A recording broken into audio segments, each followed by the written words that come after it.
Hello everyone and welcome back to Nightmare Tales.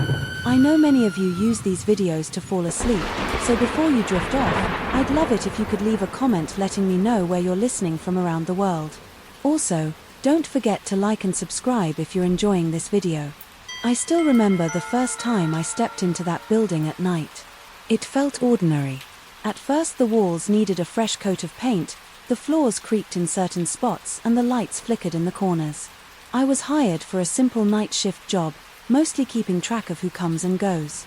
They told me the building had been around since the 1950s. I didn't expect anything odd. I just wanted a steady paycheck. But after a few nights I realized there was something off about the top floor. There are these long corridors that look empty, but I can't shake the feeling that someone's always there. I started hearing footsteps when I knew there was no one else inside. The cameras never show a thing. Every time I go up there I feel like I'm being watched. It messes with my head. I remember my first shift, like it was yesterday. I showed up around 700 in the evening. The guy from the previous shift gave me a quick run through.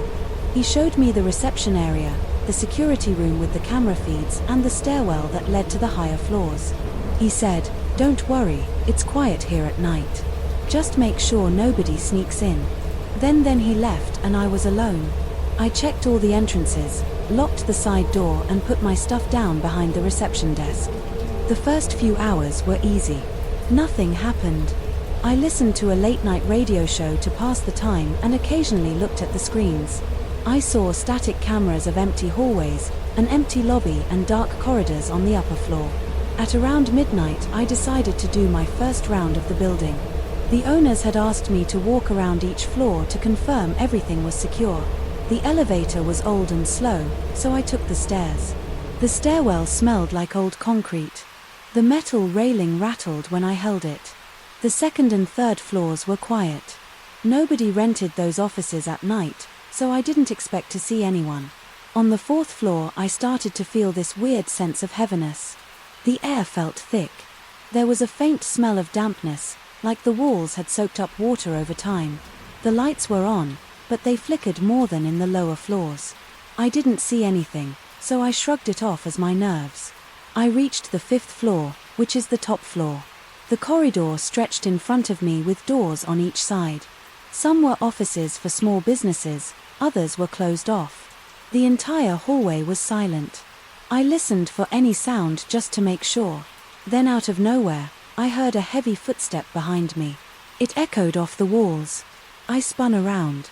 Nobody, nothing moved. My heart started pounding. I checked each door, tried the handles all locked. I even called out, "Hello, anyone up here?" No response. My voice sounded hollow. It was just me and that stale air. I stood still for a moment trying to calm down, but something felt wrong. I heard no more footsteps. So, I headed back to the staircase and returned to the lobby. Once back in the security room, I looked over the camera feeds. The top floor camera showed an empty hallway. No sign of movement. I checked the timestamps. Everything matched up too. When I heard the footstep there was nothing. I started thinking, maybe I imagined it. Sometimes old buildings have weird acoustics. Maybe it was just the pipes or something shifting. I told myself that it was my first night, so my nerves were probably on edge. The second night things got stranger. Everything was fine until around 1 o'clock in the morning I was watching the cameras sipping on some coffee and I saw a flicker in the top floor feed. It wasn't a shape or anything I could recognize. It looked like the lights dimmed for a second, but only in that hallway. Then it went back to normal. I decided to check it out in person. I walked up the stairs again feeling that same heaviness in the air. The smell was stronger, this time like old wet wood. I reached the fifth floor and started walking down the corridor. My flashlight beam jumped across the doors and walls. I didn't see anything unusual, but I heard that heavy footstep again. This time it sounded like it was around the corner near the storage room at the end of the hallway. I braced myself and walked toward it. My palms were sweaty and my throat felt tight. When I reached the corner, I found only the same locked door to the storage room. I rattled the handle locked. I felt a wave of cold go through me. The corridor was empty. The air felt like it was pressing down on me. I checked behind me, nothing, still no sign of a person. I rushed back down to the security room and checked the cameras. Once again, no recorded movement. That made me uncomfortable. Over the next week, the pattern continued. On some nights, I heard footsteps more than once. On others, I caught faint glimpses of something moving at the far end of the hall. It never stayed long enough for me to catch it properly. It was like a quick flicker of motion or a shadow that passed in front of the camera for a split second, but every time I played it back the screen showed nothing. Sometimes I got the impression of a shape, but it was so quick that I thought maybe I was just tired. I tried adjusting the cameras, thinking maybe there was a blind spot or a glitch, but nothing fixed it. I started feeling anxious about going upstairs. I still did it because it was part of my job, but I dreaded those rounds. My heart would beat faster the moment I reached the 4th floor. The smell of dampness clung to me and the hallway lights never flickered in a reassuring way. They always seemed to buzz or dim. At the worst times. Sometimes I would stand in front of the corridor for a few seconds, just bracing myself before I walked in. I had this constant feeling that someone was watching me from around the corner or maybe from behind one of the office doors. But every time I opened a door it was an empty room, dusty desks or old chairs, nothing else. The building manager came by one morning as I was getting ready to leave. He asked me how the nights were. I told him everything was fine, which was a lie. I didn't want to sound like I was losing it. He nodded and said, "Yeah, a few guys in the past mentioned hearing things upstairs, but we never found anything. It's probably just the pipes or the old ventilation system." I nodded. I didn't push it, but part of me wanted to demand that they put more cameras or do a thorough inspection. I wanted proof that I wasn't imagining it. Yet I stayed quiet. I needed the job about 2 weeks into working there. I had the worst night, yet it started. Normally. I locked the front doors at 9 o'clock, checked the cameras and made my first round at 11:00, nothing unusual. Around 2 in the morning I saw a flicker on the top floor feet again, but this time the flicker lasted a couple of seconds. The camera glitched, showing static. Then it cleared. I saw something at the very end of the hallway, near the last door on the right. It looked like a figure. It was just a shape, a dark outline. My stomach turned. I left the security room, my flashlight in hand, and took the stairs. My heart pounded the entire way up. I was breathing hard by the time I reached the top. The corridor was dim. The overhead lights flickered more than usual. I walked slowly toward that last door. My footsteps echoed and I heard that heavy tread again, like someone was walking 2 steps behind me. But when I spun around, there was no one. My hands shook. I felt sweat on my forehead. I said in a low voice, "Is anyone here?" Silence. The only sound was the hum of the old lights. I pointed my flashlight at the end of the corridor. Then at the walls. No movement. I made it to the last door and put my hand on the knob locked. I tried looking under the door, pitch black. On the other side. I stood there for a moment just listening. It felt like the building itself was holding its breath. Then I heard a footstep behind me. It was so close I actually jerked forward. I turned around and my flashlight illuminated empty space. Nobody was there.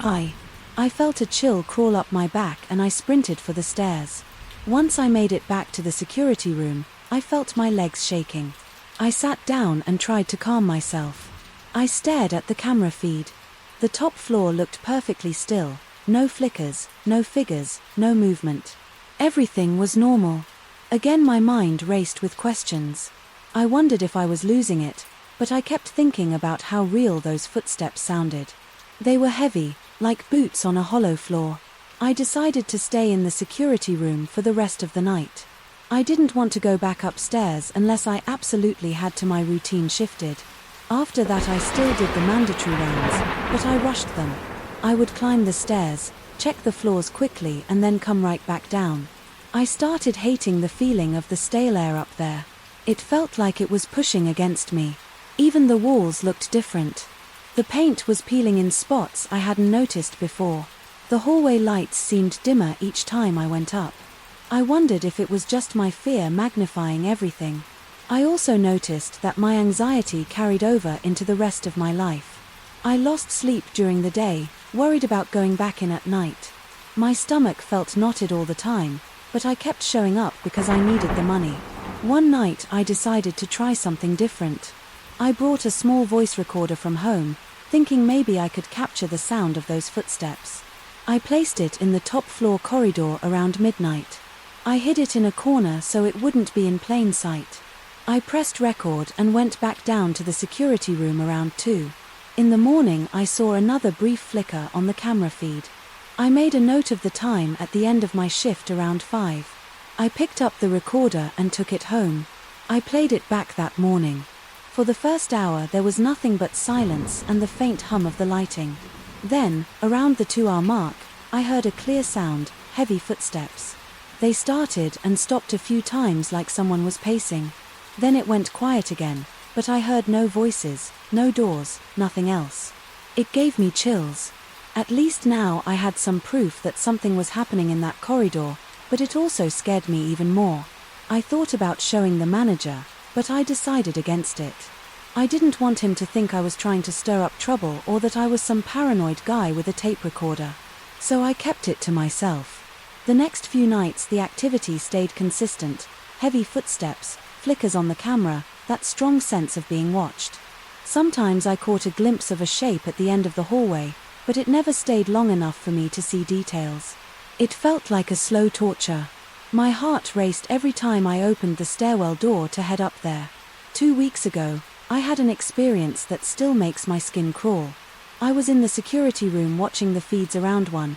In the morning the top floor camera started to flicker again, but this time it didn't just glitch out. It went dark for several seconds. I tried switching the camera view but it stayed dark. Then it came back online and I saw the corridor standing at the far end. Near the last door there was a person-shaped outline. It was too dark to see any features. It wasn't moving. It just stood there facing the camera. My heart slammed in my chest. I got up ready to go upstairs, but then the figure disappeared and the camera feed returned to normal. I grabbed my flashlight and ran for the stairs. My hands were shaking so bad I almost dropped my key ring when I reached the 5th floor. The corridor was empty. The lights buzzed overhead. The door at the end of the hall was locked. Like always, I checked every corner, every small closet and each office. Nothing. The air smelled stale and damp, the same as every other night. I felt queasy. I left as fast as I could. After that I started talking to the daytime cleaning staff. They don't come in at night, but they know the building well. One of them, a guy in his 50s, told me he never goes up to the 5th floor unless he has to. He said he always felt uneasy there. Like it was heavier, though he didn't use fancy words, he just said it gave him the creeps.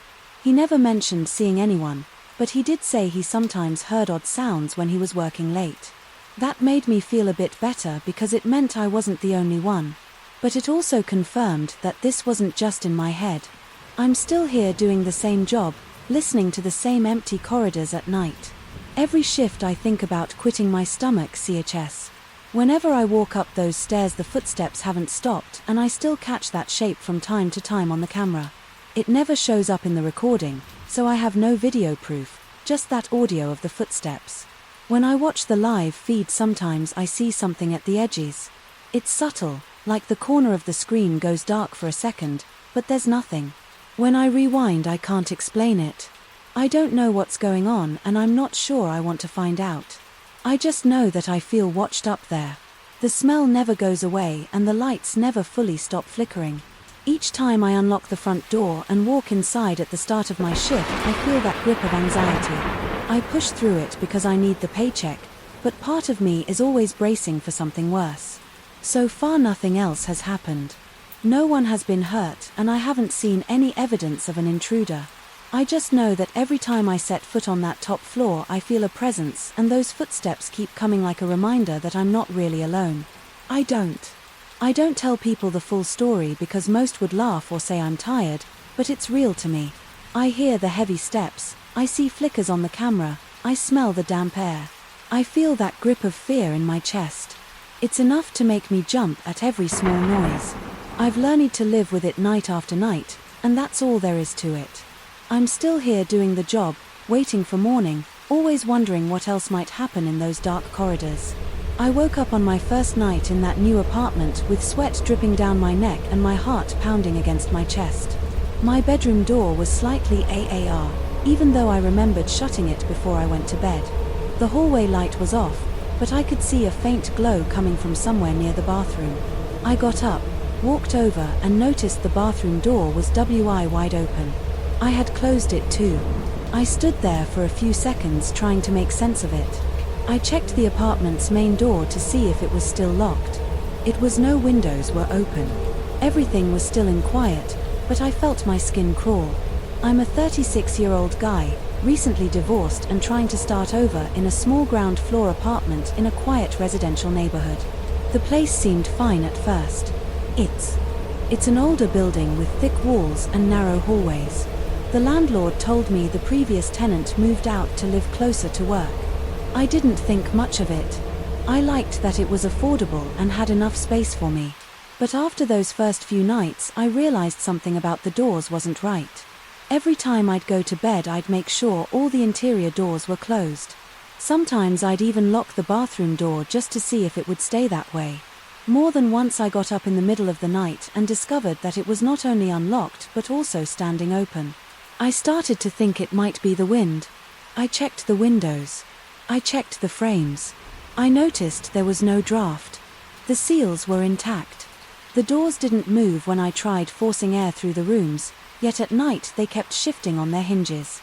In the mornings I'd wake up and see the doors open, and sometimes I'd find little items I had placed to block them were pushed aside. One time I set a small cardboard box in front of the bathroom door before going to bed. The next morning the box had been slid about a foot to the side.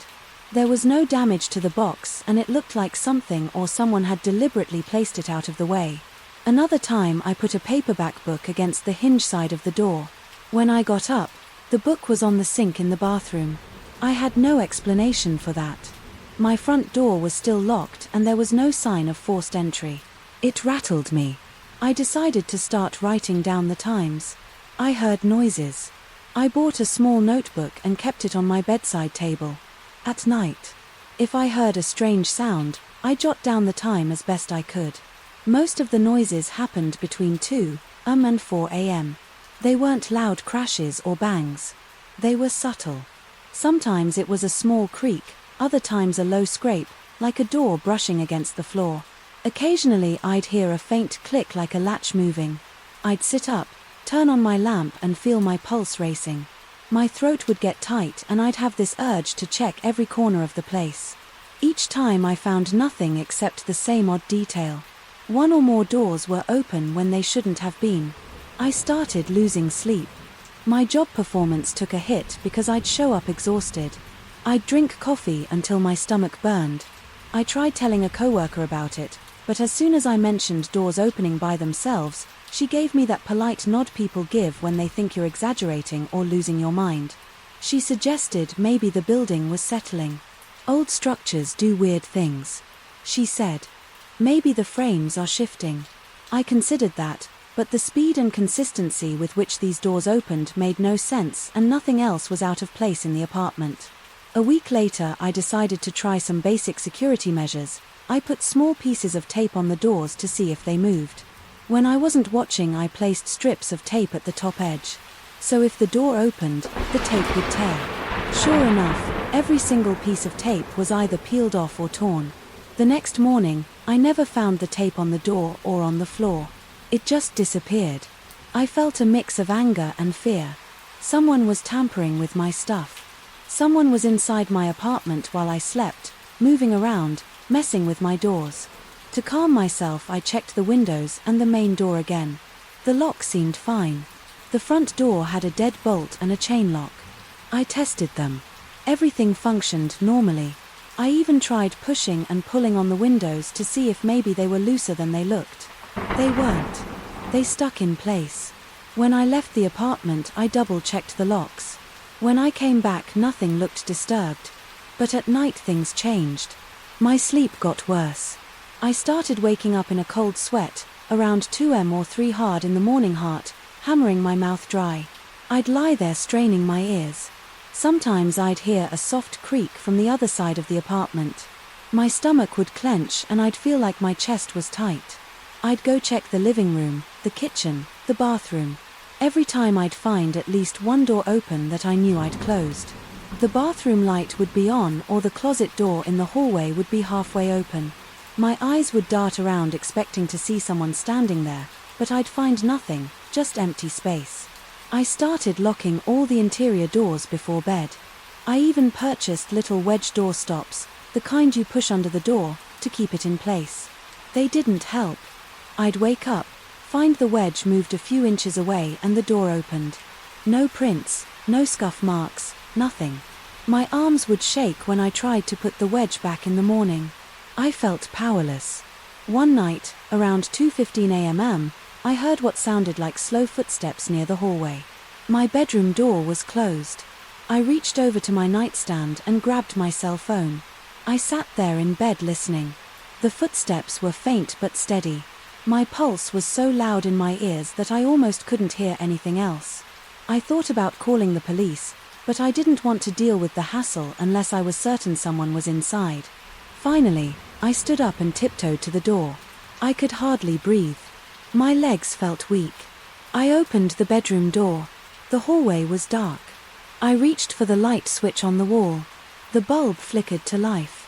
Nothing moved. The apartment was dead silent. I walked to the bathroom, checked behind the shower curtain empty. I checked the front door still locked, chain secured, deadbolt in place. I felt the handle. Nothing jiggled. I stood there in the darkness, my throat tight, telling myself to calm down, but my nerves were shot. I could still feel that strange tension in the air like I wasn't alone. Eventually I crawled back into bed and stared at the ceiling until my alarm went off. At 6:30 I got up for work, feeling like I'd barely slept the next weekend. I decided to stay up late and see if I could catch anything in the ACT. I made coffee around 1 p.m., set up a chair in the living room facing the hallway and turned off all the lights except a dim lamp in the corner. I sat there, phone in hand, trying not to doze off. Around 1 a.m. I was still awake, eyes heavy, arms jittery from caffeine. Everything was quiet. No clicks, no creaks, no movement. I got up, walked around to stay awake. I went to the bathroom, locked the door from the inside then closed it. I wedged a door stop under it too. Then I went back to my chair and watched at 2:40 am. I felt my eyes droop and my head nodded forward. I fought the sleep for a moment. Then out of nowhere I heard a soft scraping sound. My eyes flew open and I sat up straight. I stared at the bathroom door down the hall. It looked the same, but the sound came again, a scraping noise that lasted maybe 2 seconds. I swallowed hard and turned on my phone's camera, pointing it toward the hallway. I stood up and took a few careful steps forward, trying not to make any noise. The bathroom door was still shut, but I noticed the door stop wasn't where I had placed it. It was lying on its side, about a foot away from the frame. I moved closer and reached out to the knob. It was locked just like I had left it. My heart was pounding so hard it made my chest ache. I thought maybe someone was inside. I put my ear to the door and listened. I couldn't hear anything. After a few seconds I slid the lock open and turned the knob. The door opened with a small click. I stuck my phone in, first filming the small cramped space. The light was off. I flicked it on. It was empty. Nothing in the shower, nothing on the floor. I checked the tiny window in the bathroom, locked from the inside. My breathing was shallow, my hands were sweaty and my palms tingled. I felt drained. When I stepped out I almost tripped over the wedge that had been tossed aside. I picked it up and examined it. There were no scratches or any sign that someone had forced it. It looked like it had just been placed there. That night I barely slept. The next day I went to a home improvement store and bought a cheap motion-activated camera. I set it up in the hallway, aimed at the bathroom door and the bedroom door. I tested it a few times, walking back and forth to see if the sensor triggered it worked fine. I left it running overnight. When I woke up the following morning, the camera was off. I checked the batteries. They were still good. The power switch had been turned to the off position. I replayed the footage I had. It ended at 2:13 a.m. I watched the last recorded clip. It showed me walking down the hallway at around 158. Then the camera caught about 15 minutes of stillness. The final frame showed the bathroom door still closed, and then the recording just stopped. The next clips were blank. I stared at that last frame for a while. There was no shape, no figure, nothing that explained why the switch had changed positions. I stopped feeling safe in my own place. I'd lie in bed anticipating the sound of hinges or the click of a latch. I'd tense up my stomach, twisting into knots. My jaw would clench if I heard even the slightest noise. My heart would skip. One night I dreamt that I saw someone standing in the doorway, but when I woke up, the door was shut. The confusion and stress were wearing me down. Work became a fog. My boss asked if I was okay. I said I wasn't sleeping. Well, he didn't push for details and I was relieved. Another time I tried leaving all the doors open in the evening just to see if it changed anything. I ate dinner, watched some TV and then dozed off on the couch. Around 3 a.m. I woke up with a stiff neck. The lights were off and I didn't remember turning them off. The bathroom door was closed. The bedroom door was closed. The closet door in the hallway was halfway shut. I got to my feet and turned the living room lights back on. My heart was thumping again and I was breathing fast. I checked my phone to see if maybe the power went out, but the phone was charging normally, no sign of a power outage. I realized I was shaking a little. I started wondering if I was sleepwalking. I tried setting up the camera again, double-checking that the switch was fully in the on position and making sure the batteries were fresh. I let it run while I tried to sleep the next morning. The camera was still on, but the memory card was missing. I looked everywhere on the floor, under furniture, in the hallway, but it was gone. I felt an emptiness in my stomach that made me want to throw up. Somebody had taken it, or something was messing with me in ways I couldn't explain. I hated being there. I dreaded nighttime. I dreaded the creak of a door. A few days later I decided I had to leave. I gave my landlord notice that I would move out at the end of the month. I didn't want to argue about the deposit. I just needed to get away from that place. I spent the last night sleeping with the lights on, feeling anxious and half awake. The doors still opened on their own and I still heard soft creaks in the middle of the night. My attempts to block them never worked. The next day they were always open and any items I used as barriers were moved. I never caught anyone in the act and the locks never showed any sign of tampering. I can't explain it, but that's the story. No broken doors, no forced entries, just a lot of missing tape, a moved wedge and a sense of being watched. By the time I started packing, I felt a cold knot in my stomach. Every time I came home I kept hearing those soft scraping sounds and felt my pulse jump. Sometimes I'd sweat so much that I'd change shirts in the middle of the night. I just wanted out. I left that apartment 3 weeks ago. I'm staying at a friend's place now and I'm sleeping normally again. I haven't experienced anything strange since I moved. I don't know if there's a logical explanation. I just know I couldn't stay there any longer. Those doors kept opening night after night, no matter what I did, and I never figured out who or what was causing it. All I know is that whenever I think about those nights, I can still feel that chill on my arms and remember the sound of those hinges squeaking in the dark. I don't scare easily, but there's one night I can't forget. I remember every detail like it just happened, and it still makes my stomach tighten whenever I think about it. I was on my usual late shift driving around a busy city that never really sleeps. At least that's what I used to believe. That night, though, the streets felt emptier than usual.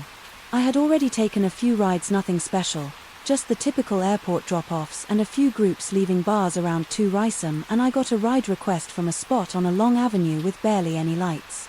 It was an odd place to wait, but I never questioned requests. I just drove to the PIN. When I got close to the pickup location, I saw a figure standing near a faded street lamp. The lamp flickered and I couldn't make out his face. At first he was alone. He didn't move much. He just stood there facing the street. As I rolled up, I noticed he was dressed in dark clothes, black jacket, black pants, no bright colors, no reflective stripes.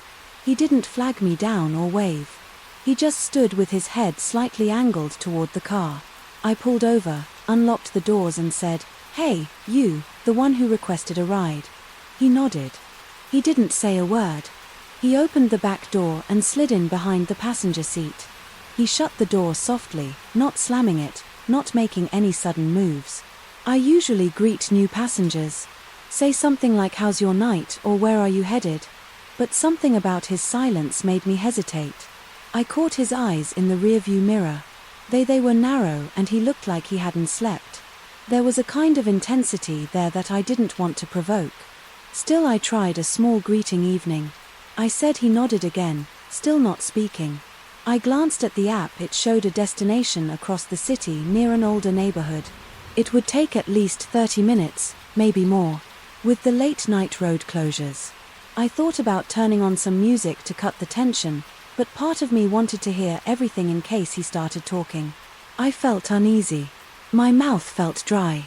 I kept my right hand on the steering wheel and my left near my phone. I always mounted on the dashboard so I can follow the GPS. That night I was extra aware of where my phone was. He sat there staring straight ahead. A few minutes went by and the only sounds I heard were the tires on the asphalt and the low hum of the engine. Then, out of nowhere, he started muttering. I couldn't make out the words. They sounded disjointed, like he was talking to himself in a code or a language I didn't recognize. It was low. At first a whisper. I turned my head slightly and said, "Sorry, were you saying something?" He stopped. He looked at me through the rearview mirror. Our eyes met. I felt a jolt in my chest. He didn't answer. I kept driving. My skin felt prickly, like every hair on my arms was standing up. My heart pounded a little faster. I turned back to the road, focusing on the next intersection. The next traffic light. He went back to his low, muttering soft enough that I couldn't make out any real sentences. I tried to ignore it, but every few seconds his eyes would lock onto the mirror. He wasn't just glancing, he was staring directly into my reflection. I felt the muscles in my neck tighten. I reminded myself to stay calm, keep going, don't escalate anything. About 10 minutes into the ride, something weird happened with my phone. The GPS voice got garbled. Then it cut out completely. The screen froze and the route disappeared. I tried to tap the screen, but it was unresponsive. That's weird, I said out loud, partly to him, partly to myself. I tried to check my signal, but it showed no bars. That never happened on that avenue. I sighed, trying to keep my cool. I'm going to try to reconnect, I said, more for my own comfort than his. He didn't respond. I glanced at the radio next, thinking I'd check the traffic updates or weather. The display was blank, no static, no music. It was just off. Like someone pulled the plug. I pressed the power button, turned the knob. Nothing. I'm not superstitious, but a part of my mind started to race with thoughts about something unnatural going on. I pushed that aside. It's just a glitch, I told myself. Things break all the time, but my skin felt cold and my breath got shallow. I tried to focus on the road with the GPS dead. I had to rely on memory. I knew a basic route to the destination, but it was a tricky area full of one-way streets. Still, I kept going, hoping the phone would fix itself. The passenger stayed quiet, except for occasional whispers. ISW followed hard. My throat felt tight. Then, maybe 15 minutes later, the passenger spoke clearly for the first time. "Turn here," he said. It wasn't a request. It sounded like an order. His voice was raspy, like he had a sore throat. There was a side street on my right and I hesitated because it wasn't on my usual route. But I figured maybe he knew a shortcut, or maybe that was where he wanted to go. I turned the wheel. The street was dimly lit and the lamps seemed fewer and farther apart. Some of them were out, leaving patches of darkness. I drove slowly, trying to see where we were going. Houses with closed shutters and tall fences blurred past. He pointed ahead. "Keep going," he said, still in that low, strained voice. We passed intersections where I could have turned onto brighter roads, but he stayed silent until we reached a stretch of empty lots and run-down buildings. The area felt abandoned. At that point I was fully on edge. My fingertips tingled and I kept my eyes darting between the passenger and the road. The heavy quiet around us pressed in on me. No cars, no pedestrians, no lights and windows.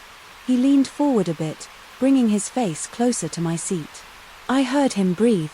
"Stop here." He said. His tone wasn't aggressive, but it was firm. It wasn't near any recognizable address.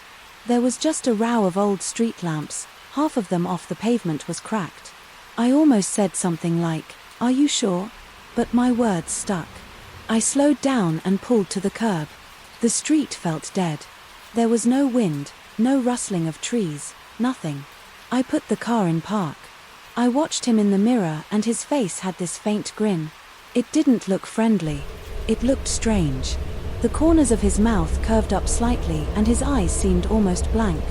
I felt a chill run down my spine. My heart thudded in my chest. My hands felt clammy on the wheel. I wanted him out of the car, but I also felt scared of what he might do if I rushed him. I unbuckled my seatbelt just in case I needed to move fast. He exhaled sharply like a short laugh without any real amusement. Then he reached for the door. He pushed it open and slid out in one quick motion before I could say a word. He was halfway across the street. The way he moved didn't seem normal. He didn't run, but he slipped into the darkness between the broken street lamps almost immediately. One moment he was there, the next he was gone. I stuck my head out the window trying to see where he went. I couldn't hear his footsteps or see his silhouette. My heart pounded. I realized I was practically holding my breath.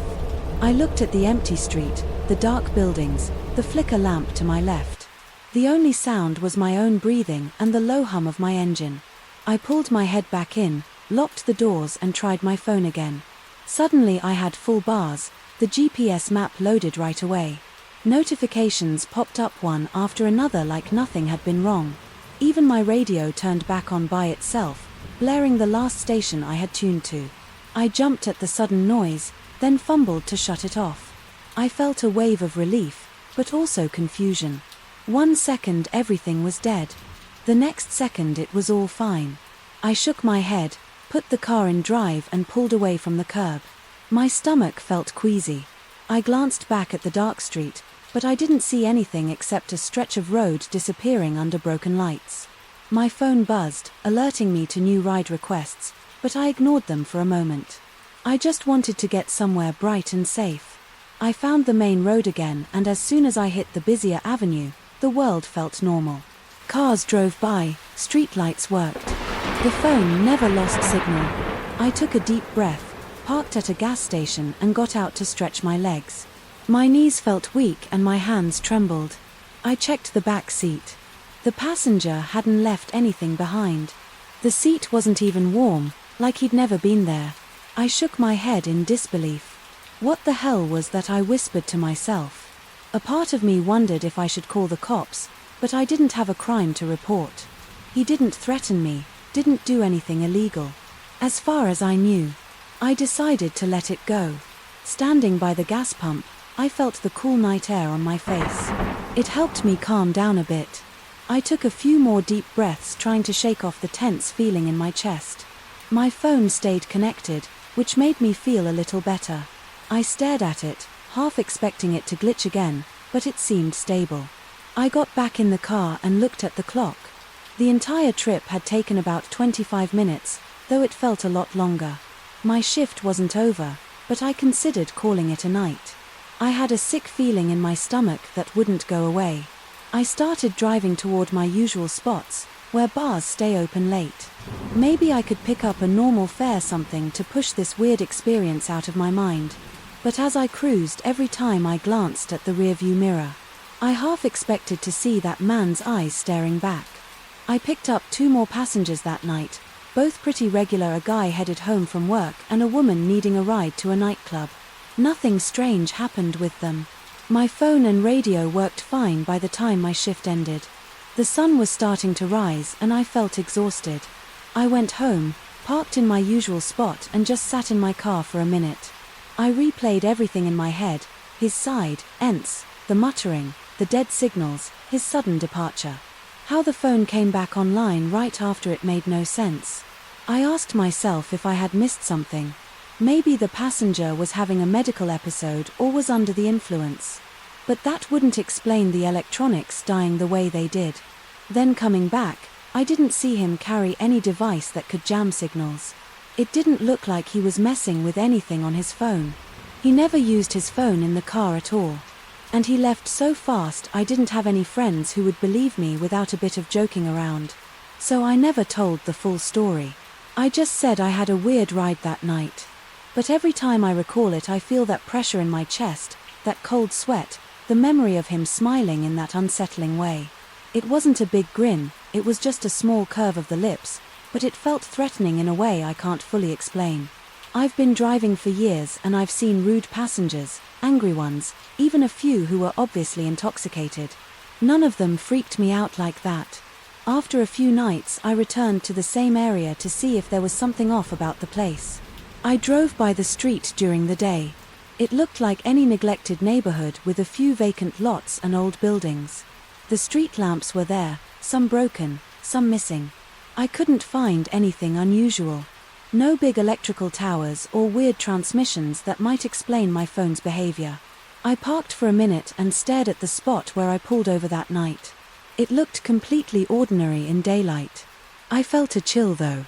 I remembered that empty feeling, the silence, the flickering light.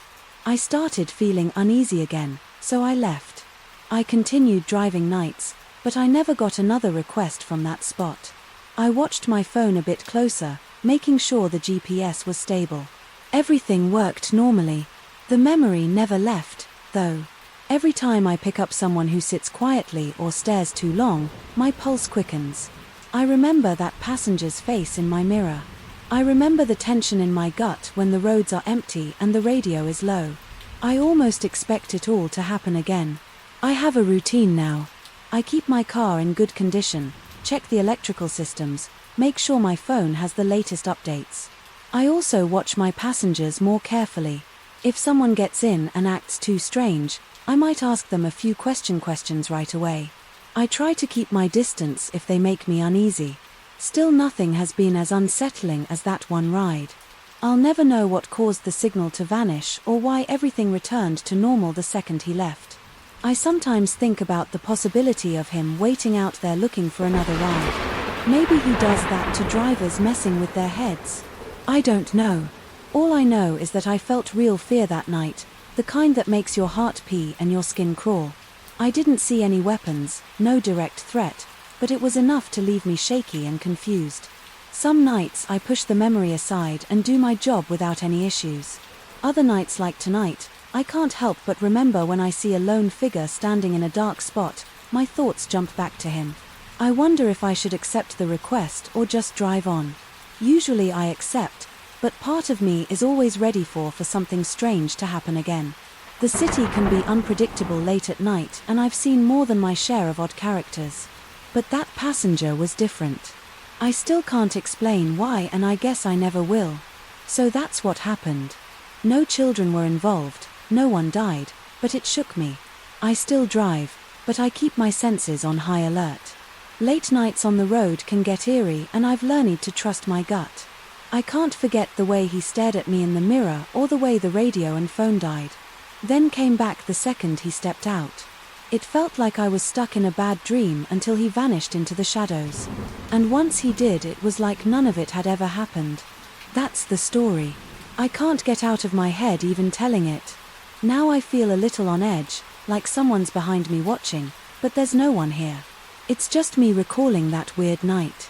I have no explanation for it. I have no evidence. All I know is how it felt. I guess that's all I can really say. It happened and it hasn't happened since, but sometimes on a lonely street at 2 in the morning. I wonder if it could happen again, and if it does, I'm not sure what I'll do. I'll probably just keep driving and hope I make it through the night. I didn't think anything could shake me out there. I've camped in that mountainous region more times than I can count, and it's always felt like my territory. Then I went on a Tuesday expecting my usual peace, and by Thursday night I realized I'd misjudged everything. I got to the trailhead around noon on Tuesday. The parking lot was empty. There were no other cars and not even a single person hanging around. I felt a little thrilled at the idea of having the place to myself. I like that solitude. It's a break from the constant noise of my job in the city. I loaded up my pack with a tent, my cooking gear, some food, and a few changes of clothes. The air felt crisp and the sky was clear. I started the hike. The path was a little rough in places, but I'd been there enough times to know every stretch. I noticed how quiet it was. I couldn't hear voices or music or anything that usually comes with other campers, just my footsteps and the distant sounds of birds. My breathing became steady as I moved uphill, and I felt that usual rush of calm I get when I leave civilization behind. My plan was to reach a clearing about 3 miles in where there's a small plateau with flat ground for the tent. I got there by mid-afternoon. The place looked just like I remembered, some tall pines, a view of a nearby ridge, and a small circle of stones where people sometimes build their campfires. I set down my pack, stretched my shoulders, and started pitching my tent. No complicated steps. I spread out the ground sheet, slid the poles into place, and staked everything down. I pulled out a small folding chair from my pack, set it next to where I planned to make a fire, and just sat there for a few minutes, letting my muscles relax. When evening came, I made a simple dinner. I had a small propane stove, so I heated water for some dehydrated meal. It tasted bland, but it filled me up. The night air got cold fast, so I lit a campfire in that ring of stones. I didn't have much wood, only a few broken branches I'd gathered, but it was enough for a small fire. I stared at the flames, feeling the temperature drop, and eventually decided to turn in early. That first night went by without any problems. I slept solid, didn't wake up once.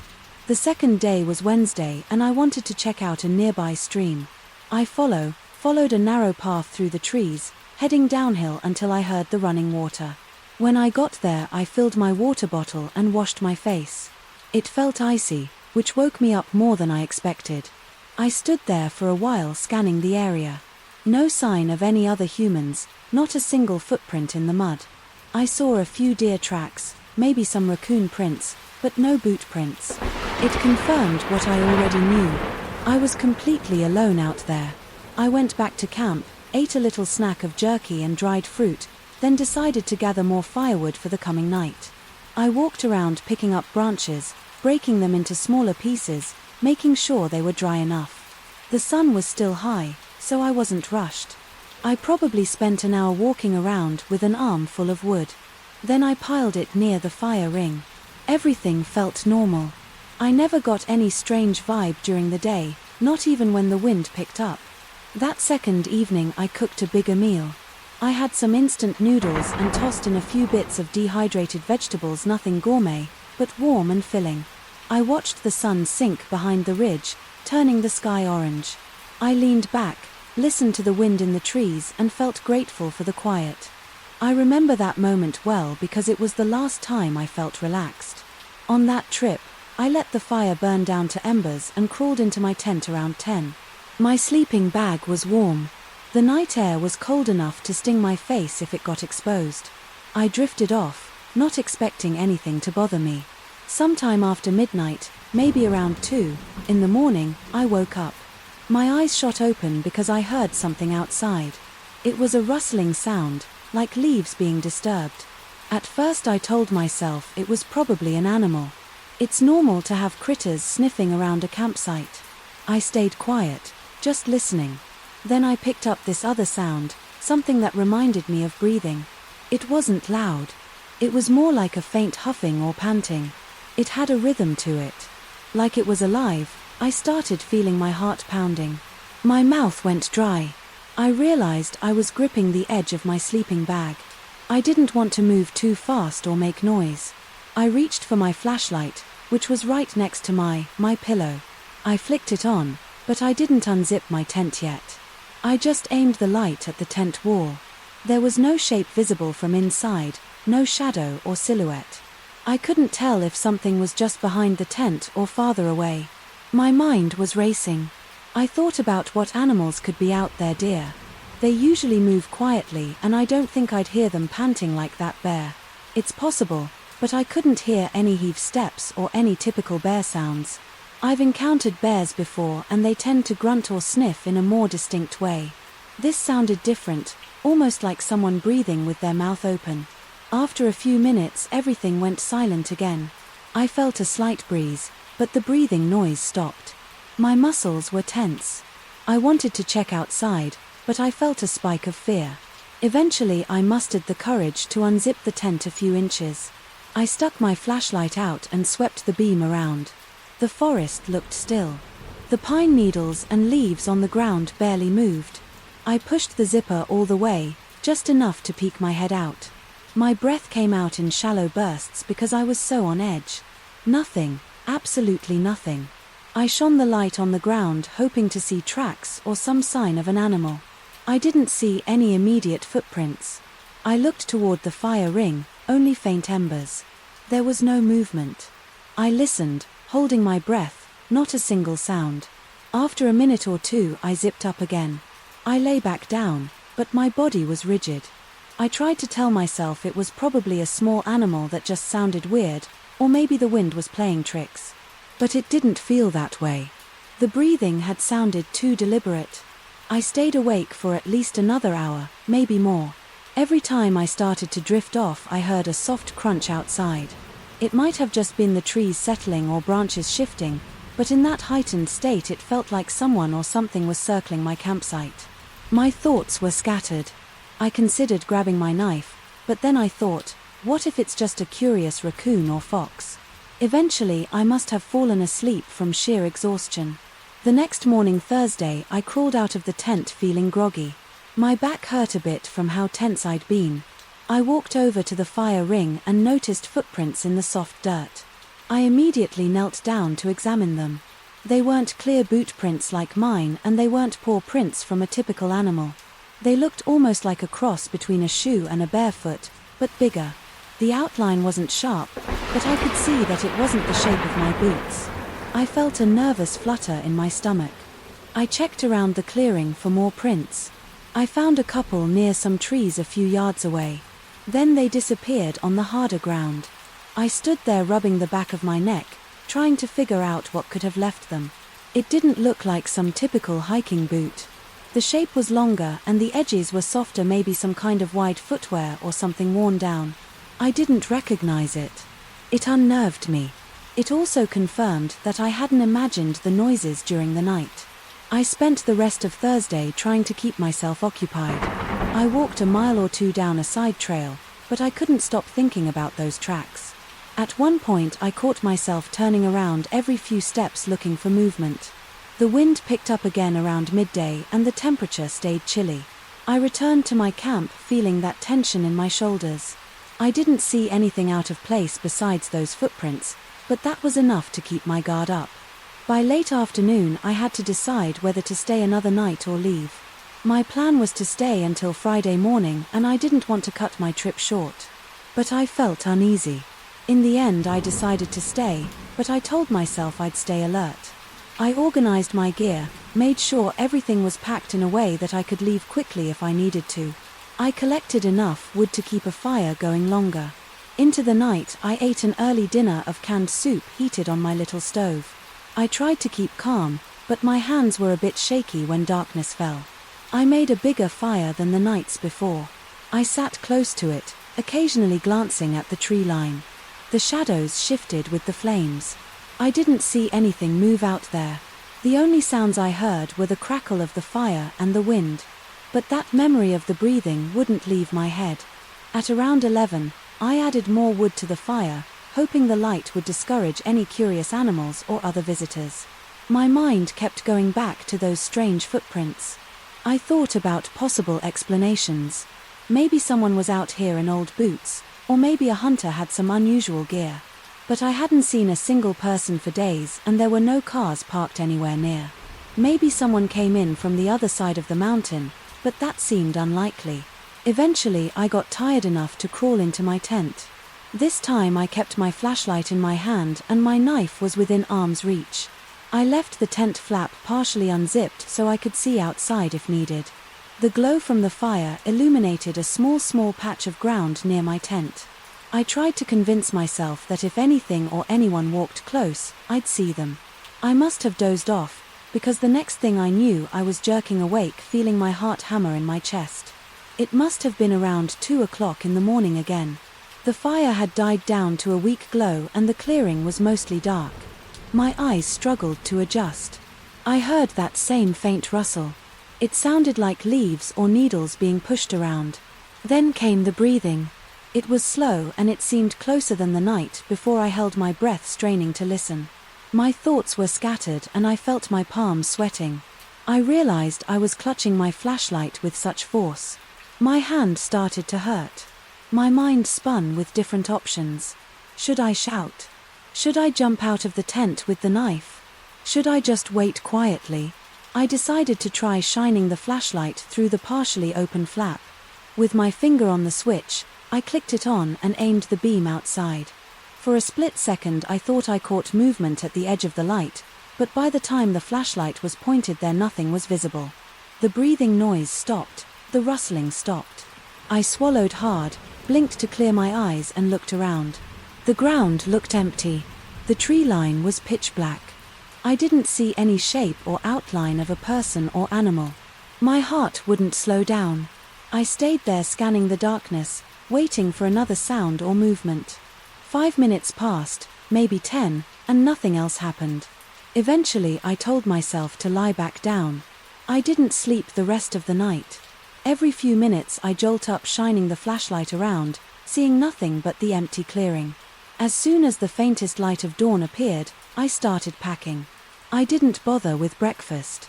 I stuffed my sleeping bag into my pack, took down the tent and made sure I left no trash. My hands were stiff from the cold and from tension. I looked around the campsite before leaving. The fire was out. The clearing was silent and I saw no fresh prints that morning. But I felt that unsettling weight in my gut. I hiked out quickly. My mind kept replaying the nights. I scanned the trees on either side of the trail, half expecting to see something or someone watching me. I never spotted anything out of the ordinary, though every sound I heard put me on edge. By the time I got back to the car, my body was sore from lack of proper sleep. Once I reached the car, I dumped my pack in the trunk and slammed it shut. I climbed into the driver's seat, locked the doors and just sat there for a minute. My hands were shaking on the steering wheel and I couldn't decide if I felt relief or lingering fear. I started the engine and pulled out of that empty parking lot, trying to calm my breathing. I didn't talk to anyone about it for a while. I just knew I wasn't in the right headspace to share the details. All I could do was replay the sound of those breaths and picture those strange footprints by my fire ring. I've gone camping since then, but I haven't gone back to that particular spot. Part of me wants to know what I heard, what left those prints. Another part of me wants to forget it altogether. That night taught me that sometimes, even in the places you think you know best, you can discover something you're not prepared to face. I never imagined that volunteering for a night shift at a small museum could make me lose sleep. It was supposed to be a straightforward job, walk around a few galleries, turn off some lights, lock up and leave, but something in that museum changed my routine. Now I feel my pulse get faster just thinking about it. My name is Daniel. I'm 36 years old. I've been helping at this local historical museum for a few months. I started doing it because I needed extra experience in museum curation and security. The museum doesn't have a big staff and they don't stay late. Once the last official employee clocks out, I walk through the exhibits with a checklist, make sure nothing is out of place and turn off the lights. It's a small building, 3 main rooms and a few side corridors with old portraits, documents and artifacts. Most nights it's quiet. I can hear my own footsteps on the tile floor. I can hear the buzzing of the overhead lamps. I lock the doors, switch everything off and leave. There is one piece in the museum that makes me nervous. It's a mannequin inside a display case in the back gallery. It's dressed in a 19th century outfit, something like a formal suit with a frilled shirt and a dark waistcoat. The mannequin is hum-sized with a blank face. There's a glass pane in front of it. The first time I saw it I thought it was just another historical costume piece. I didn't expect anything unusual, but after a few weeks I started noticing small things about its posture. One night its left arm looked a bit raised compared to how it was the night before. Another night it was angled at the elbow like it was bent inward. I wasn't sure if I was imagining these changes. I told myself I probably wasn't paying attention to the mannequin's exact pose. I thought maybe the staff had rearranged its arms. Then one night something caught me off guard. I had just walked by the display and noted everything in my log. I knew exactly how the mannequin stood at that moment, arms straight down, face forward. The rest of the room was still. I left to check another room for a couple of minutes. When I came back, the mannequin was pressed against the glass. Its hand was almost touching the glass panel. Its face was tilted forward, but there was no actual face, just the blank shape. I felt the hair on my neck stand up. I felt my stomach clench. I turned around quickly expecting to see someone else in the room, but I was alone. I thought maybe one of the day staff was playing a joke on me. I looked around for any sign that someone had tampered with the case. The lock on the glass door was closed. No footprints, no open side doors. The next morning I asked the staff about it. I spoke to the curator and one of the assistants. They looked at me like I was asking something ridiculous. They said no one had touched the mannequin. They insisted the glass enclosure had been locked all week and they had no reason to open it. They thought maybe I was tired or mixing up details in my head. I told them exactly what I saw, but they shrugged it off. From that point on I felt uneasy whenever I walked in that back room. I wanted to ignore it, but I couldn't help watching the mannequin each time I passed by. I tried to be rational. Maybe the arms shift slightly because of some mechanical joint. Maybe there's a hinge or bracket that's loose, but that didn't explain how it ended up leaning against the glass. I checked the mount at the base of the mannequin. It seemed bolted down. I wiggled it a bit and it barely moved. It was stable. I tried to push the arms gently once. They wouldn't budge without actual effort. So I kept telling myself there had to be a logical explanation. I just didn't have enough information yet. One night I walked into the museum around 700 in the evening. The place had closed an hour earlier, so I used my key to get in through the side entrance. The curator and the other staff had left. I locked the door behind me and started my routine. I walked through the main gallery looking at the old paintings and checking the lights. I wrote down a few notes in my log about a flickering bulb near the portrait section. Then I went to the second room where they keep old photographs and letters. I made sure everything looked secure. I moved on to the back room where the mannequin was displayed. The lights in that room are always dim. They use low wattage bulbs to preserve some fragile fabrics in the other displays. My footsteps echoed. I felt an odd pressure in my chest, like a slight panic creeping up. I reached the mannequin's case. It stood the same way as the previous night. Arms at its sides, the old-fashioned waistcoat buttoned the ruffled collar around its neck. I shined my flashlight on the glass. No fingerprints, no sign of tampering. Everything looked normal. Yet I couldn't shake this feeling that it was looking back at me. The mannequin's face is featureless, just a pale shape, but I felt singled out by it. I let out a breath and forced myself to move on. I walked to another corner of the room and checked a small glass case of coins. The quiet was intense. I could hear the hum of the air condition. I could hear my own breathing. Then I heard a soft tapping. I turned quickly. I shined my flashlight around. I aimed it at the mannequin. It hadn't moved, but I swore I heard something tapping the glass. My heart started pounding. I gripped the flashlight with both hands. I stood still and listened. Nothing else happened. I walked closer and stared at the mannequin. Its arms were in the same position. The glass was clear sea. I saw my own reflection in it. I felt a tightness in my throat. I tried to calm down.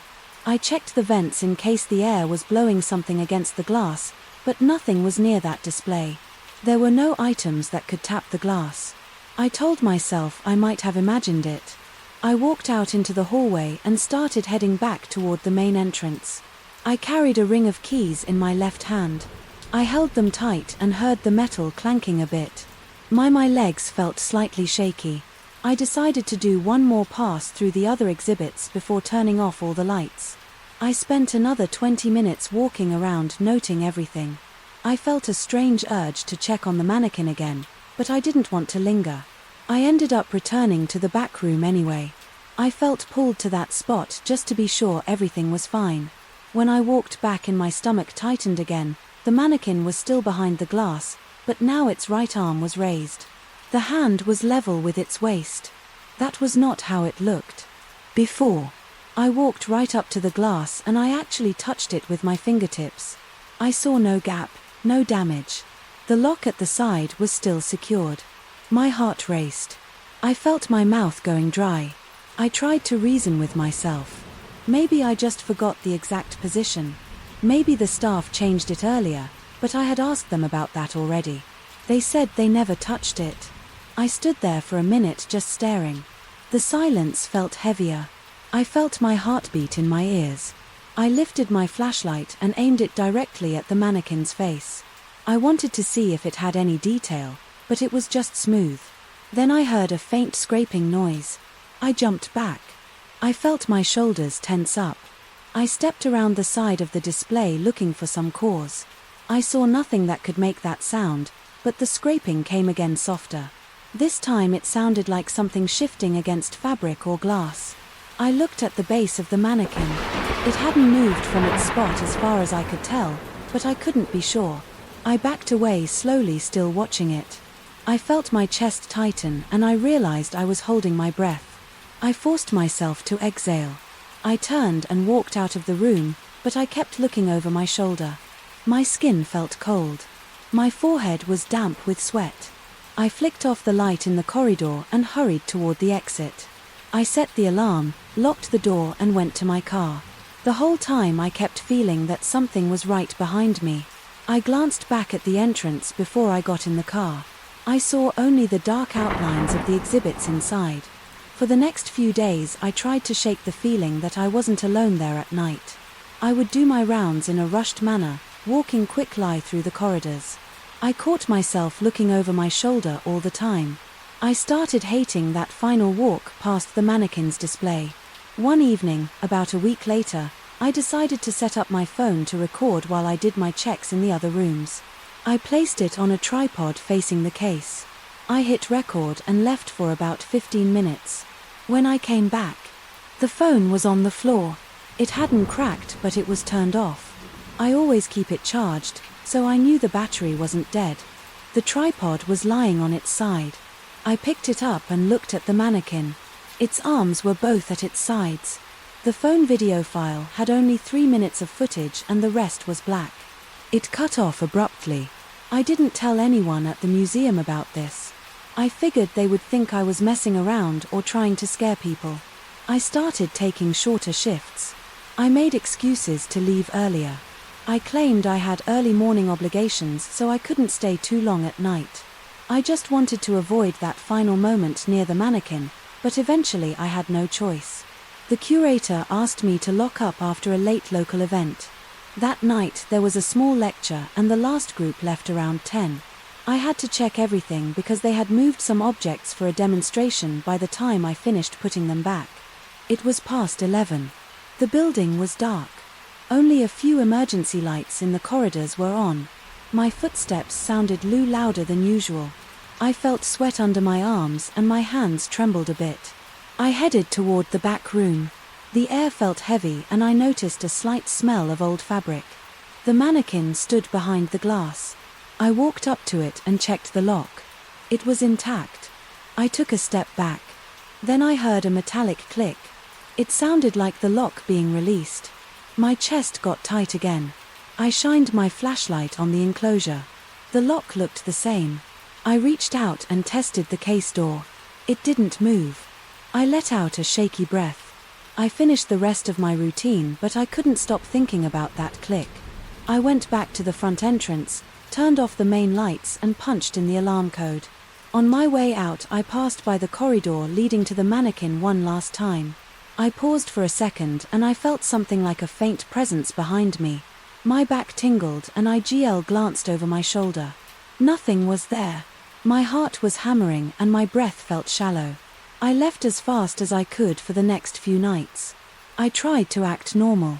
I arrived, did my checks, tried to ignore the feeling of being watched, but each time I walked near that mannequin I thought its arms were slightly different than the time before. Sometimes the right arm was bent, other times the left arm seemed raised again. Occasionally it looked closer to the glass than it had been the previous day. I kept telling myself there had to be a physical explanation. I told myself the day staff might be lying or just forgetting to mention that they repositioned it, but no one ever admitted to that. I decided to confront the situation one evening. I arrived early while a couple of the staff members were still there. I asked one person to open the mannequin's case in front of me. She took the key, opened the glass and let me look inside. There was a single rod that connected the mannequin's body to the base. The arms could move, but you had to tug them pretty firmly. The staff member closed the glass, locked it and handed me the key. I walked her to the door and she left. I did my checks. When I came back to the mannequin, the lock was still there. The key was in my pocket, but the left arm was higher than it had been. When she locked it, I felt my mouth go dry. My palms were clammy. I stared at the mannequin for a long time and all I heard was my pulse. I felt fear pulse through my arms and legs. I actually whispered, "Why is this happening?" out loud, though no one was there to answer. After a few minutes I locked up and left. I started driving home and my hands were shaking on the steering wheel. I was sure I had witnessed something I couldn't explain. I got home, took a shower and tried to forget about it, but my mind kept replaying the scene. I can't find a rational explanation. The staff has no motive to play a trick on me. The museum security system doesn't show any intruders and the mannequin movements don't make sense. I'm supposed to continue volunteering because they still need help in the evenings, but my nerves are shot nowadays. I feel like there's an extra set of footsteps following me in that place. I check the reflection in any glass surface I pass by. I can't help it. I don't see anything unusual most of the time, but on the nights when I look at the mannequin I get the sense that it's leaning forward, almost straining against the glass, like it wants to come out. I can't explain how or why. I just know I can't shake this feeling of being watched. When I lock the front door at the end of my shift, I turn around to look down the corridor. Sometimes I see the faint outline of that figure in its case, and I feel sure it's looking right back at me. Then I rush to my car feeling my entire body tense. I start the engine, my heart still pounding, and I drive off wondering if I'll ever figure out what's really going on. I cut the engine in front of the first abandoned house. I saw the silence struck me right away. I heard no wind, no rustling leaves, no distant voices. It felt wrong. I checked my phone and saw 0 bars, which annoyed me. But I was there for pictures. So I grabbed my camera, locked the car and stepped onto the dirt road. I'm a guy who likes quiet spots, but this felt different. The road looked cracked and uneven, with weeds pushing up through the gaps. Most of the buildings had chipped paint. A few had roofs that sagged. I saw some broken windows. I only noticed 2 houses that still had curtains in the windows. The rest looked empty. I walked over to a structure that used to be a store. The wooden sign above the door was faded to the point I could only guess it might have said general store. At some point I pulled out my camera and started snapping photos of the boarded up door, the old boards and the faint lettering. I took a few shots of the windows, focusing on how the glass had cracked in crooked lines. The building felt stuck in time. I stepped onto the porch. The wood creaked under my weight. My gut tensed. I listened for any movement inside but heard nothing. I exhaled and moved around the porch trying different angles for my pictures. Then I stepped back onto the road. As soon as my shoes hit the gravel again, I noticed a crunch behind me. It matched my steps. It startled me. So I turned around. No one stood there. I scanned both sides of the street. I saw no dogs, no people, nothing. I told myself. Maybe it was an echo of my footsteps bouncing off the buildings, but that didn't quite add up. Still I didn't see anything, so I kept walking. I followed a slight bend in the road. The houses stood close together with narrow gaps between them. I thought about shooting some photos of the alleyways. The walls were covered in peeling paint and I liked the worn texture, so I turned into one of those gaps. It smelled damp, like mold. The space was narrow enough that my shoulders almost brushed the walls. When I shifted my weight, I crouched to get some low-angle shots of the boards and the debris on the ground. When I stood up, I heard that crunch again. It felt closer, like whoever might have been behind me was right there, but the alley was empty. I stepped out of the alley fast. My heart pounded, my palms felt damp, and I wiped them on my jeans. I paused in the middle of the road ready to call out, but I stayed quiet. If anyone was messing with me, I didn't want to give them the satisfaction of see me rattled. I continued walking, shooting more photos of the old houses and fences. Every time I put my camera down, I listened, but only silence. My shoulders twitched. Though I couldn't relax, I decided to loop around back to my car. I took a few more pictures on the way. I wanted to capture the empty windows and the weathered planks. When I got to my car, I rested against the door for a moment. That's when I realized how stiff my neck felt. I stretched it, rolled my shoulders, and peered over them. Nothing moved. I noticed one house across the street had a broken curtain rod. The curtain hung halfway. It looked like someone had ripped it off, but I didn't see any movement there either. After that, I drove to a small inn about 15 minutes away. I'd made a reservation because I knew I might need a base for a couple of days while I captured more shots in the area. The place looked clean enough. It had a simple front desk, a few chairs in the lobby, and a soda machine. By the door, the innkeeper handed me a key and pointed upstairs, saying my room was near the end of the hall. I thanked him and climbed the creaky steps, feeling a chill that had nothing to do with the temperature. My thoughts kept drifting back to that weird crunching sound behind me in the village that night. I couldn't relax, even in a soft bed. I tossed and turned, stared at the ceiling, then finally drifted off, but I dreamed. I never remember my dreams in vivid detail, but this one stayed with me. I was back in that empty village, walking along the cracked road. I heard footsteps behind me. I sped up. The crunching got louder. I turned around and saw a shadow. It had no face. It didn't have much of a shape either, but it felt like it was watching me. The dream ended when I tried to run but couldn't move. I woke up with my heart racing. My shirt clung to my back. I glanced at the clock, barely past 5. In the morning, I wiped sweat off my forehead and tried to calm down. My mouth felt dry, so I gulped some water from the nightstand. I sat up and stared out the window. It was still dark outside. I felt a strong urge to get some fresh air, but the hall was pitch black and I wasn't in the mood for wandering around. By breakfast time, I convinced myself the dream was just a product of that weird atmosphere in the village. I told myself I'd go back, finish taking pictures, and then move on. The innkeeper served me some coffee and eggs. He was polite but didn't say much. He asked if I was enjoying my stay and I just nodded. I paid for another night, deciding I'd give myself the full day to explore. I arrived back at the village around 8 o'clock in the morning. The sky was clear and the sun was already warming the air. I paired in the same spot near the first boarded-up store. As soon as I stepped out of the car, I did a quick scan of the street, same emptiness as before.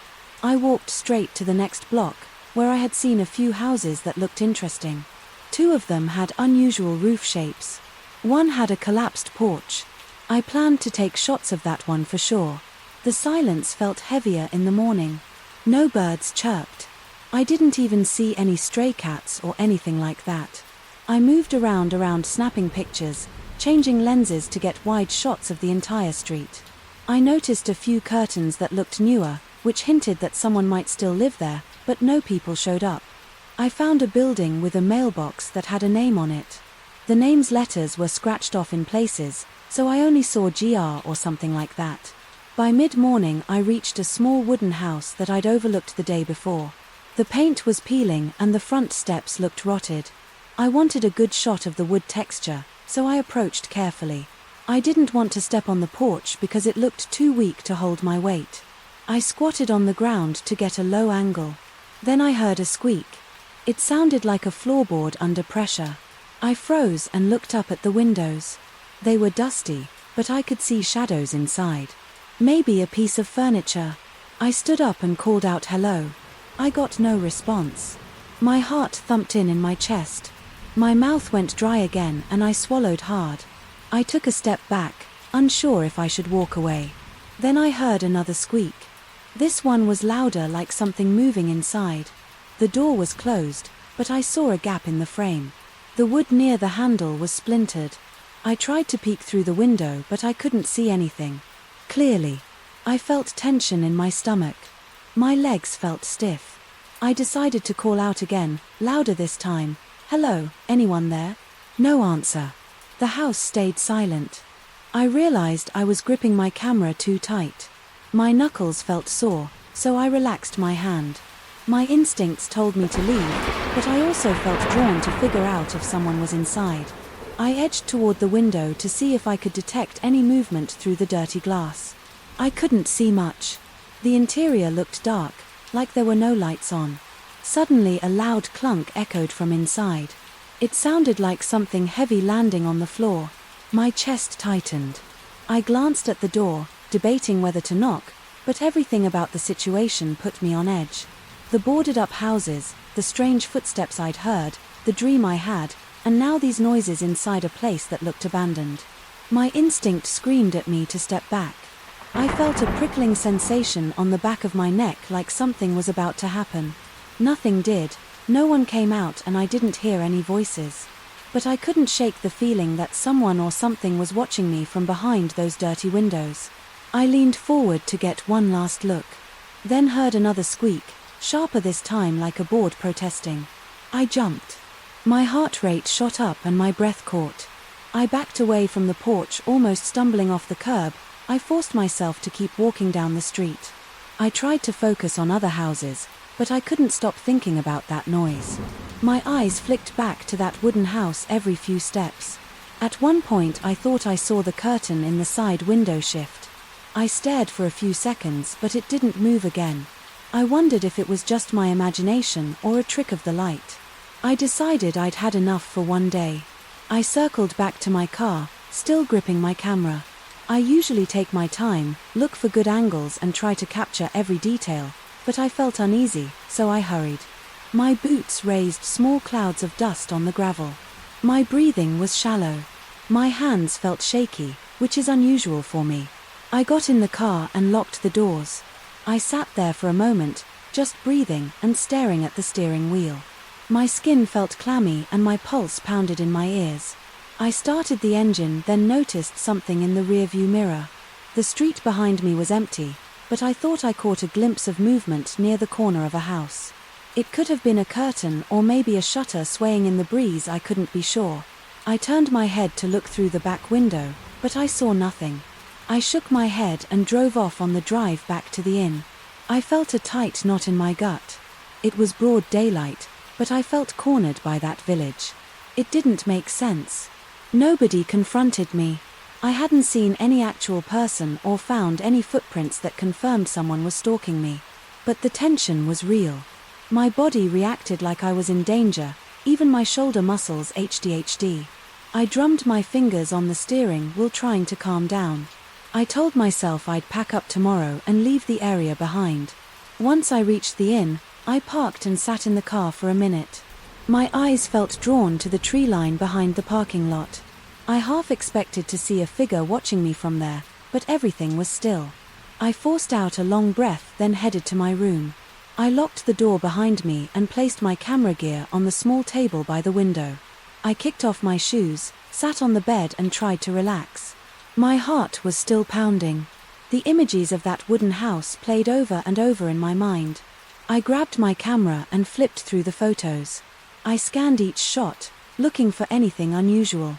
Most of them were just empty buildings, weathered wood, old signs. I saw nothing strange in the frames. Then I paused, paid on one shot of that wooden house.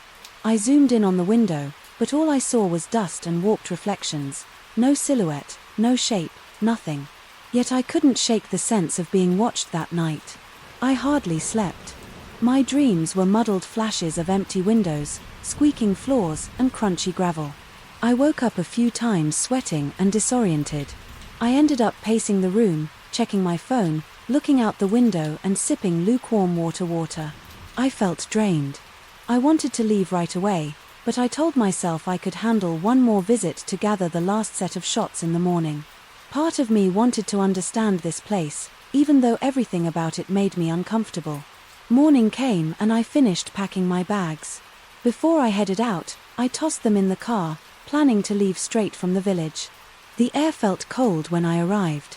No sunshine, yet it was cloudy and the shadows made the buildings look even more decayed. I stepped out of the car and thought I heard a distant scraping sound. I paused, listened but heard nothing else. My stomach felt tight again. I moved through the village one final time, taking photos at a faster pace than usual. I wanted a few extra shots of the collapsed porch, the alleyways, and maybe the mailbox with the scratched letters. I forced myself to approach that wooden house again, but I kept my distance. I tried to capture the peeling paint from across the road. As I lined up the shot, I felt a sharp chill and my eyes started to water. I took a couple of photos and lowered my camera. That's when I heard a creak from inside the house, faint but clear. I swear, my heart nearly jumped out of my chest. I stepped back, my camera hanging around my neck. My throat felt tight. I glanced around, but no other person was visible. The house gave no sign of life except that single noise. I heard nothing else. I swallowed hard, turned and walked toward my car. My legs felt heavy, but I tried to keep a steady pace. I didn't want to run. I reached the car, slid into the driver's seat and locked the doors. I gripped the steering wheel until my knuckles turned white. I stared at the houses for a few seconds. I felt sure the entire place was watching me, even though I couldn't prove it. My skin tingled and my forehead was damp. My breath came in shallow bursts. I started the engine, pulled onto the main road and left that village behind. I didn't look back for too long. My mind kept replaying the sounds, that crunch of gravel behind me, the floorboard squeak and the heavy thump I'd heard inside the wooden house. It all rattled me in a way I hadn't felt. Before driving away, I told myself I'd never return. I don't know what was going on in that village. I don't know if it was just paranoia, but I do know my body reacted like I was not wanted there. My heart still pounds when I recall those moments of silence, broken only by footsteps that didn't belong to me. I never shared the photos online. I kept them on my hard drive. Sometimes I open the folder and look through them. They're just images of old houses, broken windows, and empty streets. But when I see them, I feel tension in my gut. I remember every crackle of gravel, every squeak of wood, and every strange noise that echoed in the silence, and I can't shake the feeling that the village was alive and paying close attention the entire time. I never thought I'd stand alone in my friend's house at 3 o'clock in the morning trying to figure out if I was hearing footsteps or just losing my mind. But that's exactly what happened. Let me tell you everything that went down step by step, because it still feels fresh in my head, even though it's been a while since that night. My friend Eric asked me to watch his place while he went on a 2E trip. I'd done favors for him before, but never anything like this. This time he handed me a house key, showed me around and explained how to arm and disarm his security system. The house was a simple 2-story place on a quiet street. The neighbors were pretty far off. There was a yard with a few trees, but nothing else that stood out. Eric told me I could sleep in the guest room upstairs, help myself to the food in the fridge and basically treat the place like my own. He didn't make a big deal of it. He just said he appreciated my help. I told him no problem. I'd never had a reason to distrust his house or suspect anything weird about it. It looked normal. It felt normal. I went in expecting 2 quiet weeks and a chance to catch up on some reading and gaming. The first 4 days went fine. I'd wake up, eat some cereal, check on the house and go to work. I always locked up behind me at night. I came back, watched TV, played some video games and crashed in the guest room around midnight. Nothing out of the ordinary happened. The floors never creaked in a spooky way, the lights never flickered, the alarm never went off for no reason. It was just a regular, uneventful few days. I even started to wonder why Eric needed a house sitter, since everything seemed so easy to manage. Then on the 5th night something changed. I remember it was around 2 in the morning. I'd gone to bed late again and I was in that half asleep, half awake state. All of a sudden I heard a noise. It was like a faint series of steps on the upstairs hallway. At first I thought it could be the house settling, or maybe I just imagined it, but after a few seconds the steps got a little louder, like someone was walking on the floor outside my room. My heartbeat kicked up, but I tried to stay calm. I listened closely. The footsteps seemed to move from one end of the hallway to the other. I told myself it could be the wind or some weird plumbing noise, even though it distinctly sounded like a person's steps. I got up, grabbed my phone for light and walked to the door. My palms felt clammy. I unlocked the guest room door and looked out into the hallway. Nothing was there. I looked to the left, then the right. It was dark, but I could make out the outline of the walls and the other doors. No movement.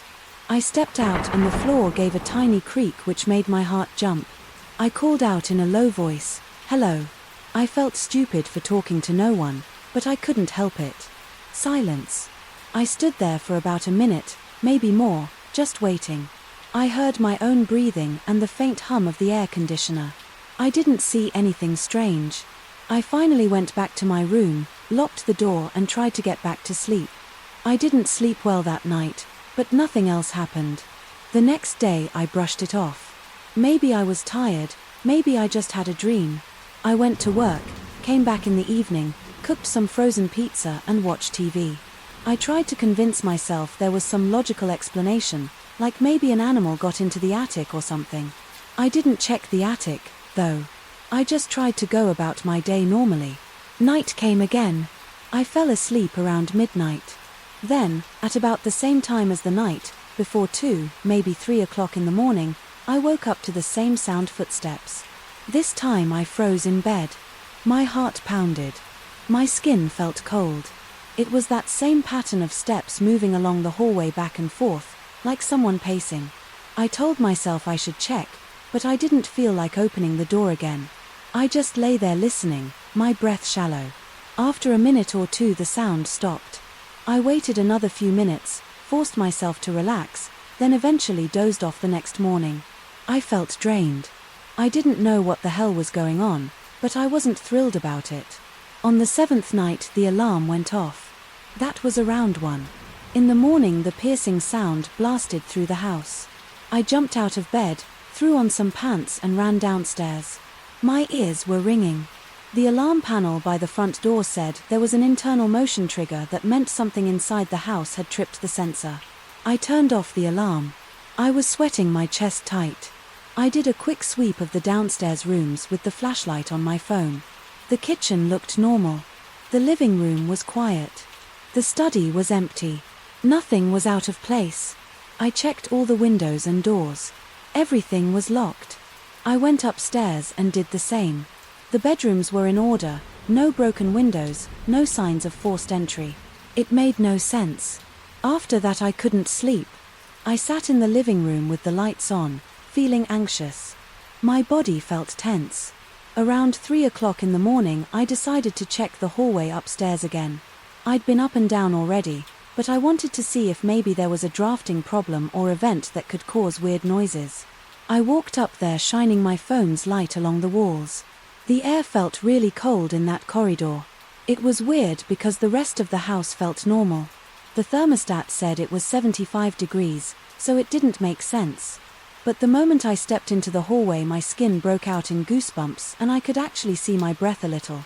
When I exhaled I felt the hair on the back of my neck stand up. It was such an unnatural chill I couldn't come up with a good reason for it. I went back downstairs, double-checked the thermostat settings and found everything in order. The AC was running normally. I didn't know how to explain the cold spot. Still there was nothing more I could do. So I stayed in the living room, nodding off now and then until the sun came up. I thought about calling Eric to let him know, but I didn't want to freak him out. He was probably far away on some much-needed vacation. I figured I'd handle it over the next few nights. The footstep noises continued always around 2 or 3 in the morning, sometimes louder, sometimes barely there.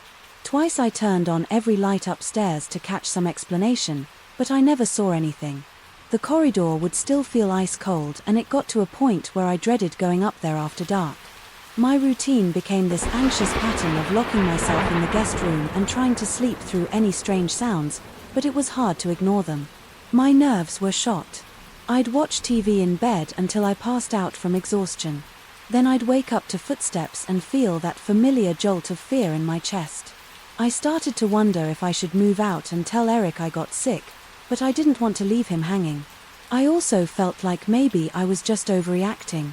The house never showed any signs of actual break-ins. Nothing was stolen or broken. Maybe I was dealing with faulty wiring or a glitch in the security system. Maybe the weird hallway temperature was just a rare AC issue. Even though it didn't feel rational, I clung to those explanations. I told myself to make it through the 2 weeks and then go back to my normal life. On the last night, I woke up around 2 o'clock in the morning. Again, my mouth was dry. My heart was racing before I even opened my eyes. I had this sense that something was off. The air in the room felt still and heavy. I sat up in bed, wiped the sweat from my forehead and listened silence. No footsteps right then, but I couldn't shake the feeling that something was in the hallway. I stayed like that for a few minutes, just sitting in the dark, gripping the sheets. Then I heard a soft click from the door to my room. It sounded like the door latch releasing, like someone was pressing down on the handle from the outside. I froze. My mind started spinning. I tried to focus on the doorknob, but it was dark and I could only see a vague shape. Then came a slow creaking noise. It was the sound of the door moving. My stomach twisted. It wasn't a fast swing, more like a gradual push, maybe an inch or two. I saw a sliver of the hallway through the opening.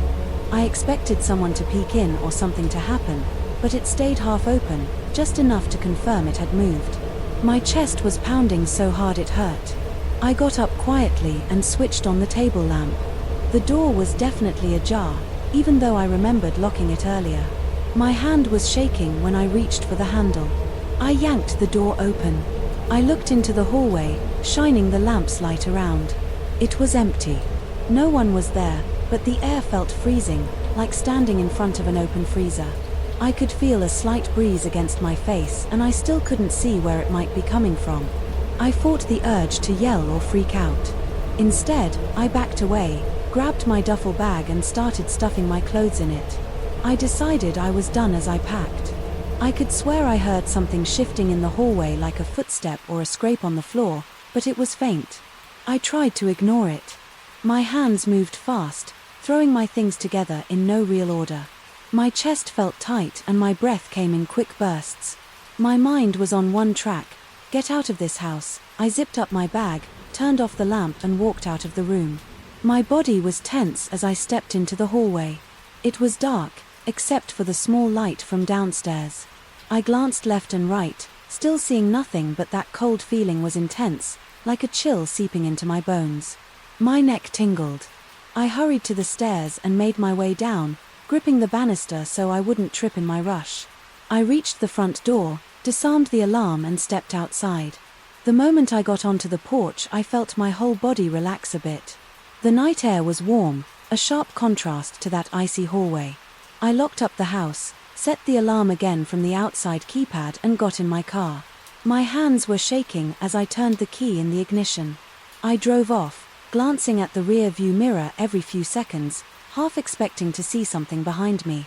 The neighborhood was quiet and no one was around. It looked like any ordinary summer night, except I was panicked and sweating. I ended up crashing at my own apartment, even though it was small and cramped compared to Eric's place. I felt so relieved to be back in my own space. I didn't feel that strange weight or hear any odd sounds. I just felt safe. Eric was due back the next day when he got in touch. I met him at his house that afternoon, gave him the key and asked how his trip went. He was in a good mood, so I didn't want to unload everything on him. I told him the basics. I heard some noises at night and the alarm went off once, but there was no sign of a break-in. He said sometimes the sensors can be buggy. I didn't mention the footsteps, the freezing hallway or the door opening on its own. I just said the house was fine overall and I left it at that. He thanked me, offered me some money for the trouble, which I refused. I just wanted to put it behind me. I still think about it. Sometimes I try to figure out if there was a rational explanation for everything that happened.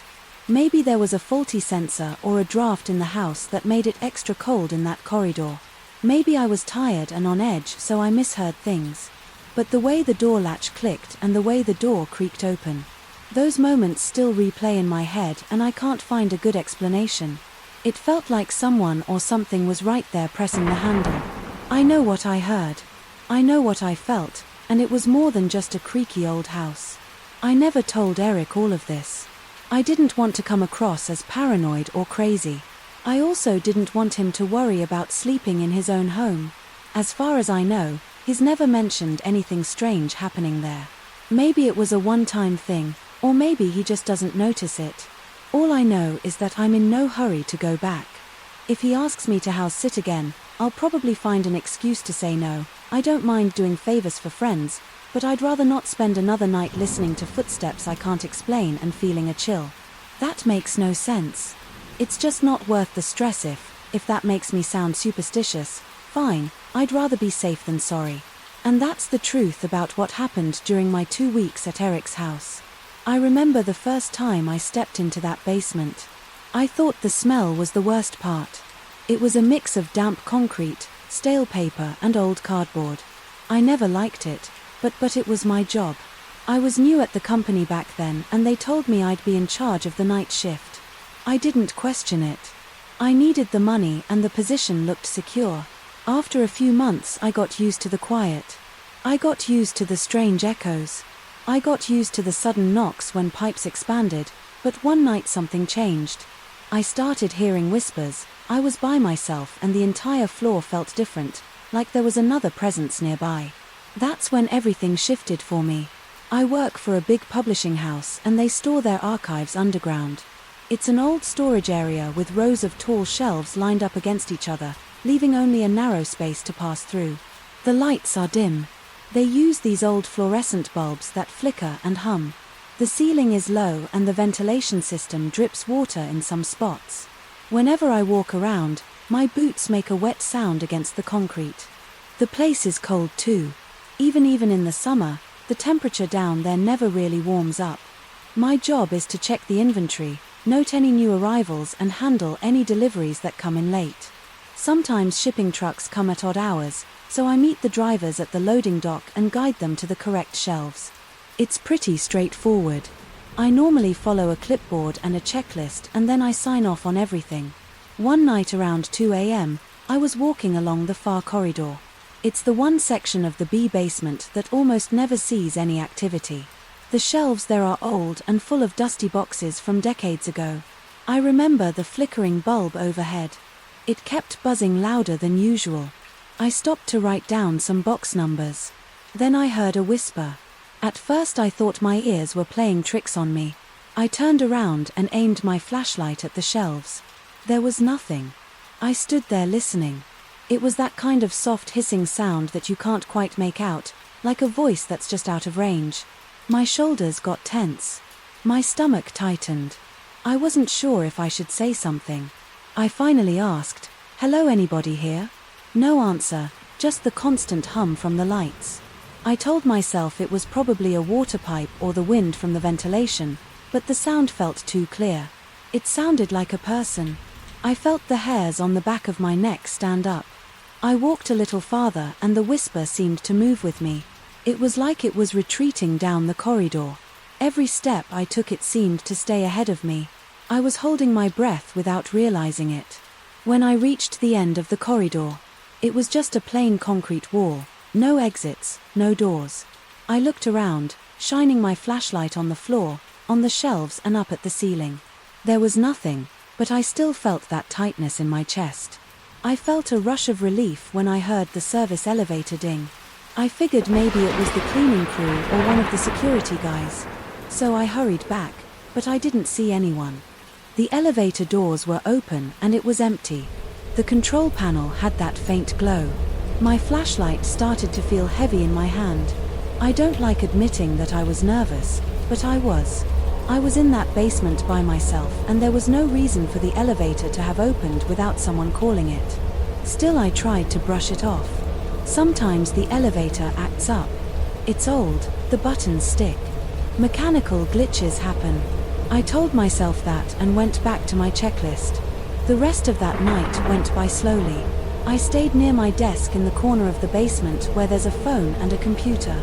I kept glancing around, checking the shadows between the shelves. My mind kept replaying the whisper, but I tried to stay focused on my tasks. Around 5 a.m. the shift ended and I went upstairs. I reported nothing unusual because I didn't want to sound crazy. I told myself it was just a weird moment, maybe the echo of something from the ventilation. I went home and tried to forget about it.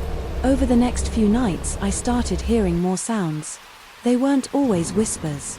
Sometimes it was like faint footsteps behind the shelves. Sometimes it was like someone dragging a box. Other times it sounded like a soft scraping on the floor. Every time I checked I found nothing.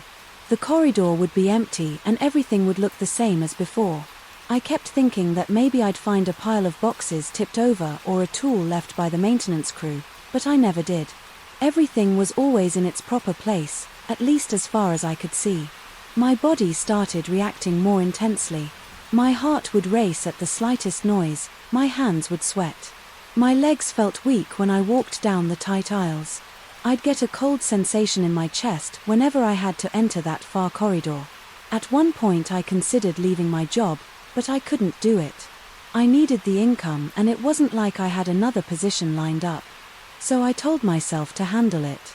I told myself it was probably my imagination or maybe something caused by lack of sleep. One night I decided to do a thorough check of the entire area, from front to back. I wanted to get rid of that anxious feeling. I grabbed a bigger flashlight from the supply closet and set out to inspect every shelf, every row, and every corner. I started near the loading dock and worked my way toward the far corridor. I scanned the floors for anything unusual. I checked the boxes for tampering. I listened carefully for any voices or scraping noises. At first everything seemed normal.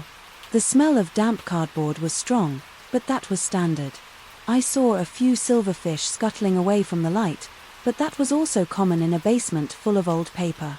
I heard the usual drip of water from a broken pipe in the ceiling. Nothing seemed out of the ordinary, but when I got to the far corridor again, I noticed something on the floor. It was a single smudge like a dark streak. It wasn't large, but it looked fresh. I knelt down and touched it. It felt sticky. I couldn't tell if it was oil or something else. It didn't smell like anything familiar. I shined my FL flashlight around to see if there were more streaks, but that was the only one. It was positioned right in front of the last shelf on the left side. I moved the flashlight over the shelf looking for spills or damage. Nothing. I felt an urge to pull out some boxes and check behind them. I had this idea that maybe something had leaked, but all the boxes were sealed and dry. I didn't want to open them without cause. So I made a note on my clipboard about the sticky spot. I heard a sound behind me. It was like a footstep, just one. I shot upright and spun around. Nothing. I felt my pulse hammering. My temples started throbbing. The corridor was empty. I stood still trying to hear anything else. My breathing was fast and I could feel the muscles in my shoulders tightening. I whispered, "Is anyone here?" Then I realized my voice was shaking. No response, just the quiet hum of the lights. I looked at the end of the corridor, at that blank wall. I felt this intense pressure in my chest like I was stuck in a tight space. I backed away from the wall and started walking back to the main area. My legs felt heavy. My mind was racing with questions. Was I losing? It was someone messing with me. I made it back to my desk. My cheeks were warm and my throat felt dry. I picked up the phone and thought about calling security, but then I stopped. What would I say? That. I heard a weird noise and saw a sticky spot. They'd send a guard who'd just walk around for a few minutes and find nothing. I forced myself to calm down. I poured a cup of water from the cooler. I leaned against the desk taking slow breaths. I told myself it was probably a maintenance issue. Maybe someone had spilled something and didn't report it. The rest of the night was quiet, though I kept looking over my shoulder. After a few more days the occurrences got more frequent. I heard whispers or faint footsteps at least once a night. Sometimes the lights flickered in one section while everywhere else stayed normal. My body felt tense the entire shift. My shoulders HDHD from staying rigid. I jumped at every little creak. One evening I got a late delivery around midnight. I remember feeling relieved to have some human company. The driver was a tall guy wearing a thick jacket and he looked tired. I helped him unload a few boxes of manuscripts. We took them down on the freight elevator and placed them in the designated area close to my desk. He noticed how quiet it was and said, "You work here alone at night?" I nodded and told him it was part of my job. He shook his head and said he didn't envy me. Then he left and I was alone again. The entire place felt colder. After he left, I decided to keep busy with filing tasks. I kept hearing small noises like something tapping on wood. I tried to ignore it. My heart rate picked up again and I could feel sweat forming on my forehead. It was hard to concentrate. Around 3 a.m. I stepped away from my desk to check a row of shelves on the other side of the basement. My plan was to do one last inspection before finishing up. As I passed by the middle aisle, I noticed a box had shifted. It was halfway way off the shelf, ready to fall. I set my flashlight on the floor and tried to push it back into place, but it felt heavier than usual. I tilted it a bit, wondering if maybe it got wet. Then I realized someone could have moved it. I felt a chill spread from my shoulders to my neck. I looked around, nothing but the same rows of shelves. I slid the box fully onto the shelf, then grabbed my flashlight. That's when I heard a loud thump from the far corridor. I froze. My stomach turned. My ears started ringing. I didn't want to check it out, but I had to. I walked slowly, my flashlight trembling in my hand. I stepped carefully and my boots made a soft squeak against the damp floor. When I reached the corridor, I shone the light around. The shelves looked undisturbed. Everything was in place. I scanned the floor and my beam landed on a small stack of folders that seemed to have fallen from a shelf. I approached them. They were scattered. Some paper was peeking out from the edges. I leaned over to pick them up and then I heard a whisper again. It was right behind me. I spun around and my flashlight beam shook. There was no one there. My chest was tight and my legs felt weak. I yelled, "Who's there?" My voice echoed. No one answered. I felt my face grow hot. My arms were shaky as I gathered the folders. I placed them back on the shelf. When I looked down, I saw that same kind of sticky residue on the floor near the wall. The spot was bigger this time, like something had dragged across the floor. It glistened under the flashlight. My nose twitched, trying to smell anything out of the ordinary. It just smelled like damp concrete and old paper. I didn't want to be there anymore. I wanted to get out, but my shift wasn't over. I left the corridor and rushed back to my desk. I didn't bother with the rest of the inspection for the next hour. I sat at my desk listening to every tiny sound. My body felt stiff and my heart was still pounding.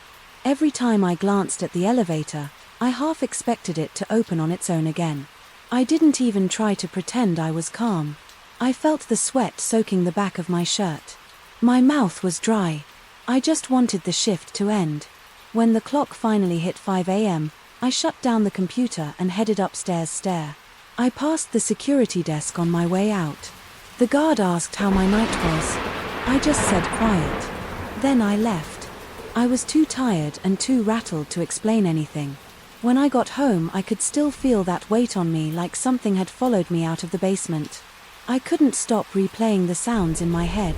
The whisper felt real. The footsteps felt real. The sticky marks on the floor were definitely real.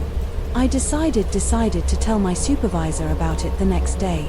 I described the noises, the strange elevator behavior, and the sticky spots on the ground. He said he'd have maintenance check the basement for any leaks or broken pipes. He promised to send someone from security to do a walker, but he didn't seem too concerned. He just said these old buildings have a lot of strange noises. Since then, the feeling of being watched never left. Every night I sense someone behind the shelves. I sense movement where there shouldn't be any. The corridor feels suffocating, like the air is thicker in that spot. I don't have a better explanation. I keep doing my rounds, I keep signing off on deliveries. I keep checking inventory, but I also keep my ears open for that whisper and I stay alert for any more sticky trails. So far I haven't caught anyone in the act, and I haven't found a source for any of these strange things. Now, every evening, before I start my shift, I stand by the elevator on the main floor and take a deep breath. I press the button and ride down, bracing myself for whatever I might find. I walk through the rows of shelves, double-check the lights and listen, always listening. I can't shake the feeling that something is watching me. I can't shake the tension in my muscles. I just keep going because it's my job and I need it. But my nights are different. Now the quiet isn't just quiet anymore, it's unsettling. I don't know what's down there or if it's all in my head. I only know that it's real enough to make my heart race and my palms sweat. And until I figure out what's behind those whispers and footsteps, I don't think I'll ever feel comfortable in that basement again. I got this gig because it sounded simple: organize a warehouse of mechanical parts at night with no distractions or foot traffic. The owner promised I'd have the place to myself. He said there wouldn't be any deliveries or pickups until morning. I thought it would be easy money. I was wrong. I'm standing in this huge metal building that smells like old oil and damp cardboard. The lights are harsh, overhead fluorescents, and they flicker once in a while. The first time I stepped inside, I noticed the rows of shelves packed with crates and bins of parts. Each row stretches nearly from one end of the warehouse to the other, with narrow walkways in between. There are tall stacks of boxes along the walls. The floor is concrete, stained with grease and grit. When I started, everything felt normal. I checked off boxes, labeled shelves, and wrote down items on a clipboard. Then I found sacks of parts that didn't match the inventory list. That was my first sign that something weird was happening. On my second night, I looked more closely at the sacks. Some were behind large crates half hidden, but the seals had been opened recently.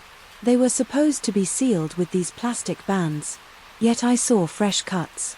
I even found small pieces of the plastic ties scattered around the floor.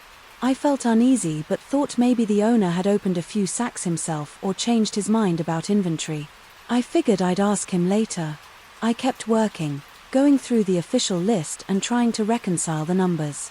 I stacked everything in neat piles. Around midnight, I heard a small clank near the back of the warehouse. It sounded like a tool dropping onto the floor. I didn't see anyone, so I shrugged it off as maybe some piece of metal shifting on a shelf. A couple nights later I noticed something else: footprints. They were faint but definitely there. Someone had stepped in greasy dirt, maybe from a corner where fluids had leaked, and walked from the far left corner to a workbench, Ben, on the opposite side.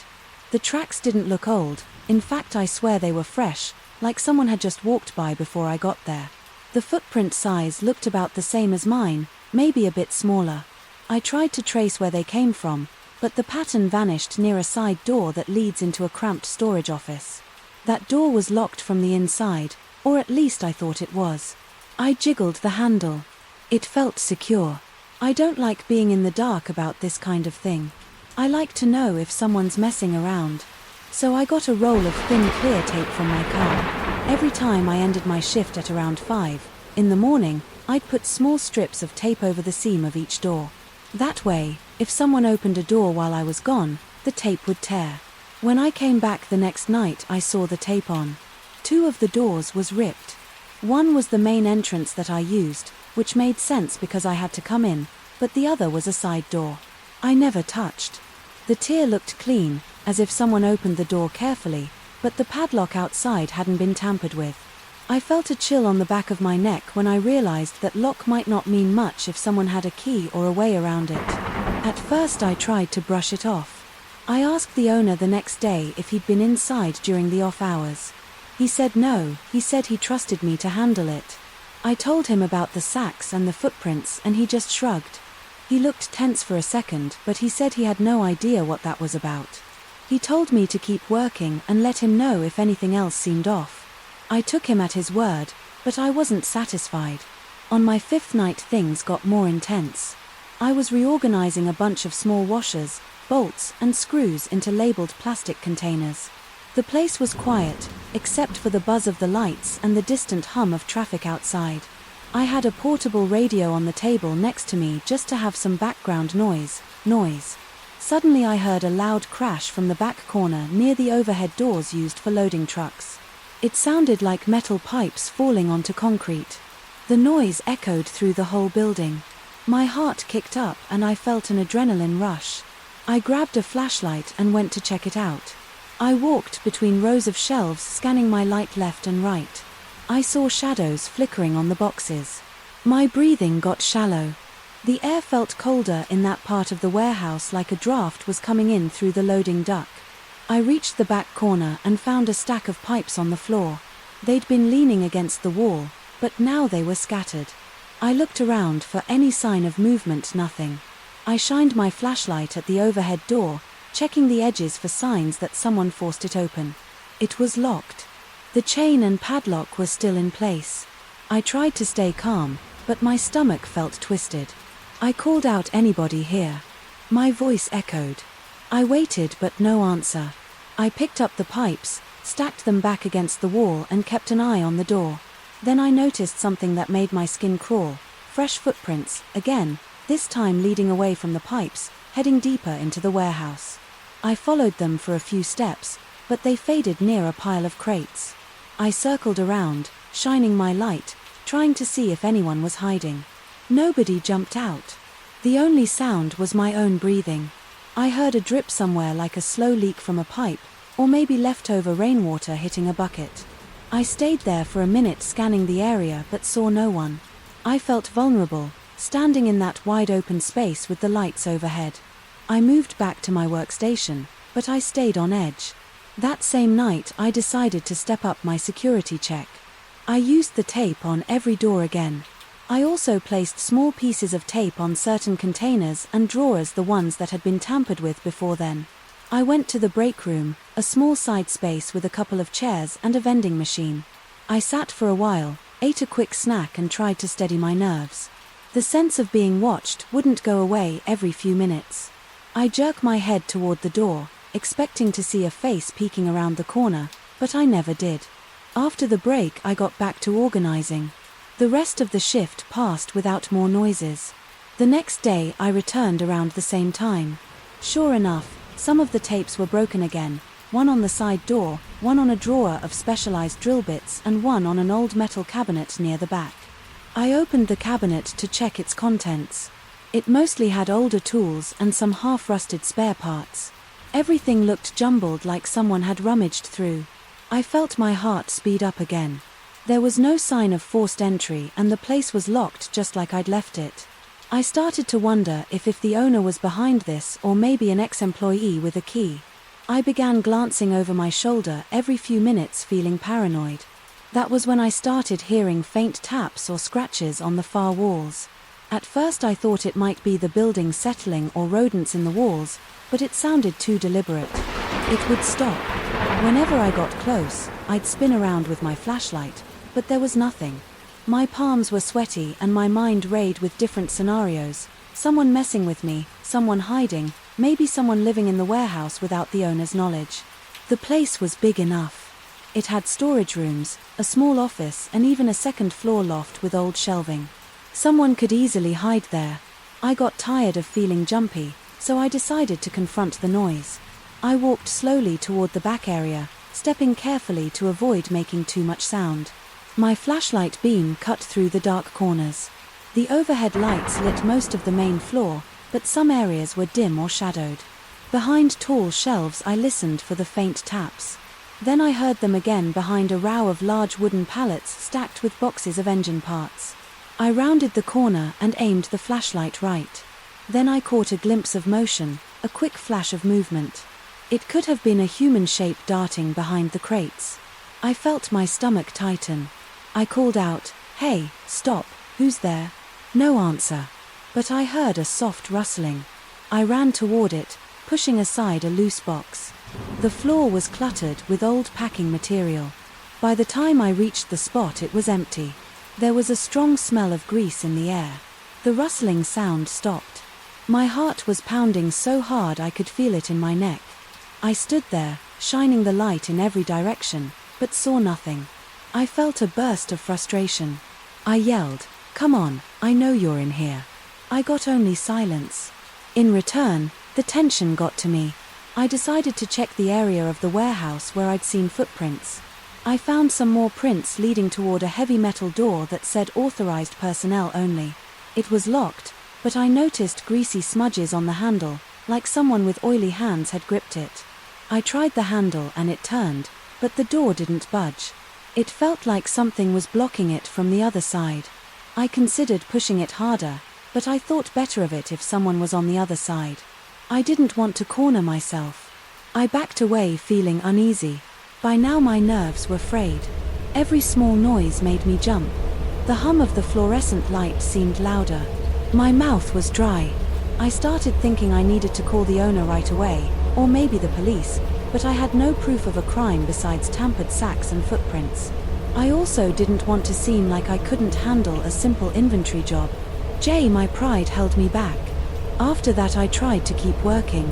I labeled more bins, scanned through the official inventory sheets and updated the paperwork, but my focus was shot. Every couple of minutes I'd spin around, flashlight in hand, looking for shadows moving across the aisles. Sometimes I'd catch my reflection in a metal surface and freak myself out for a second. I was wound tight. I felt the hairs on my arms stand up. The worst part was not knowing who it was or what they wanted. Around 3 in the morning I finally heard a series of sharp metallic bangs near the far side of the warehouse. It sounded like someone rummaging through toolboxes.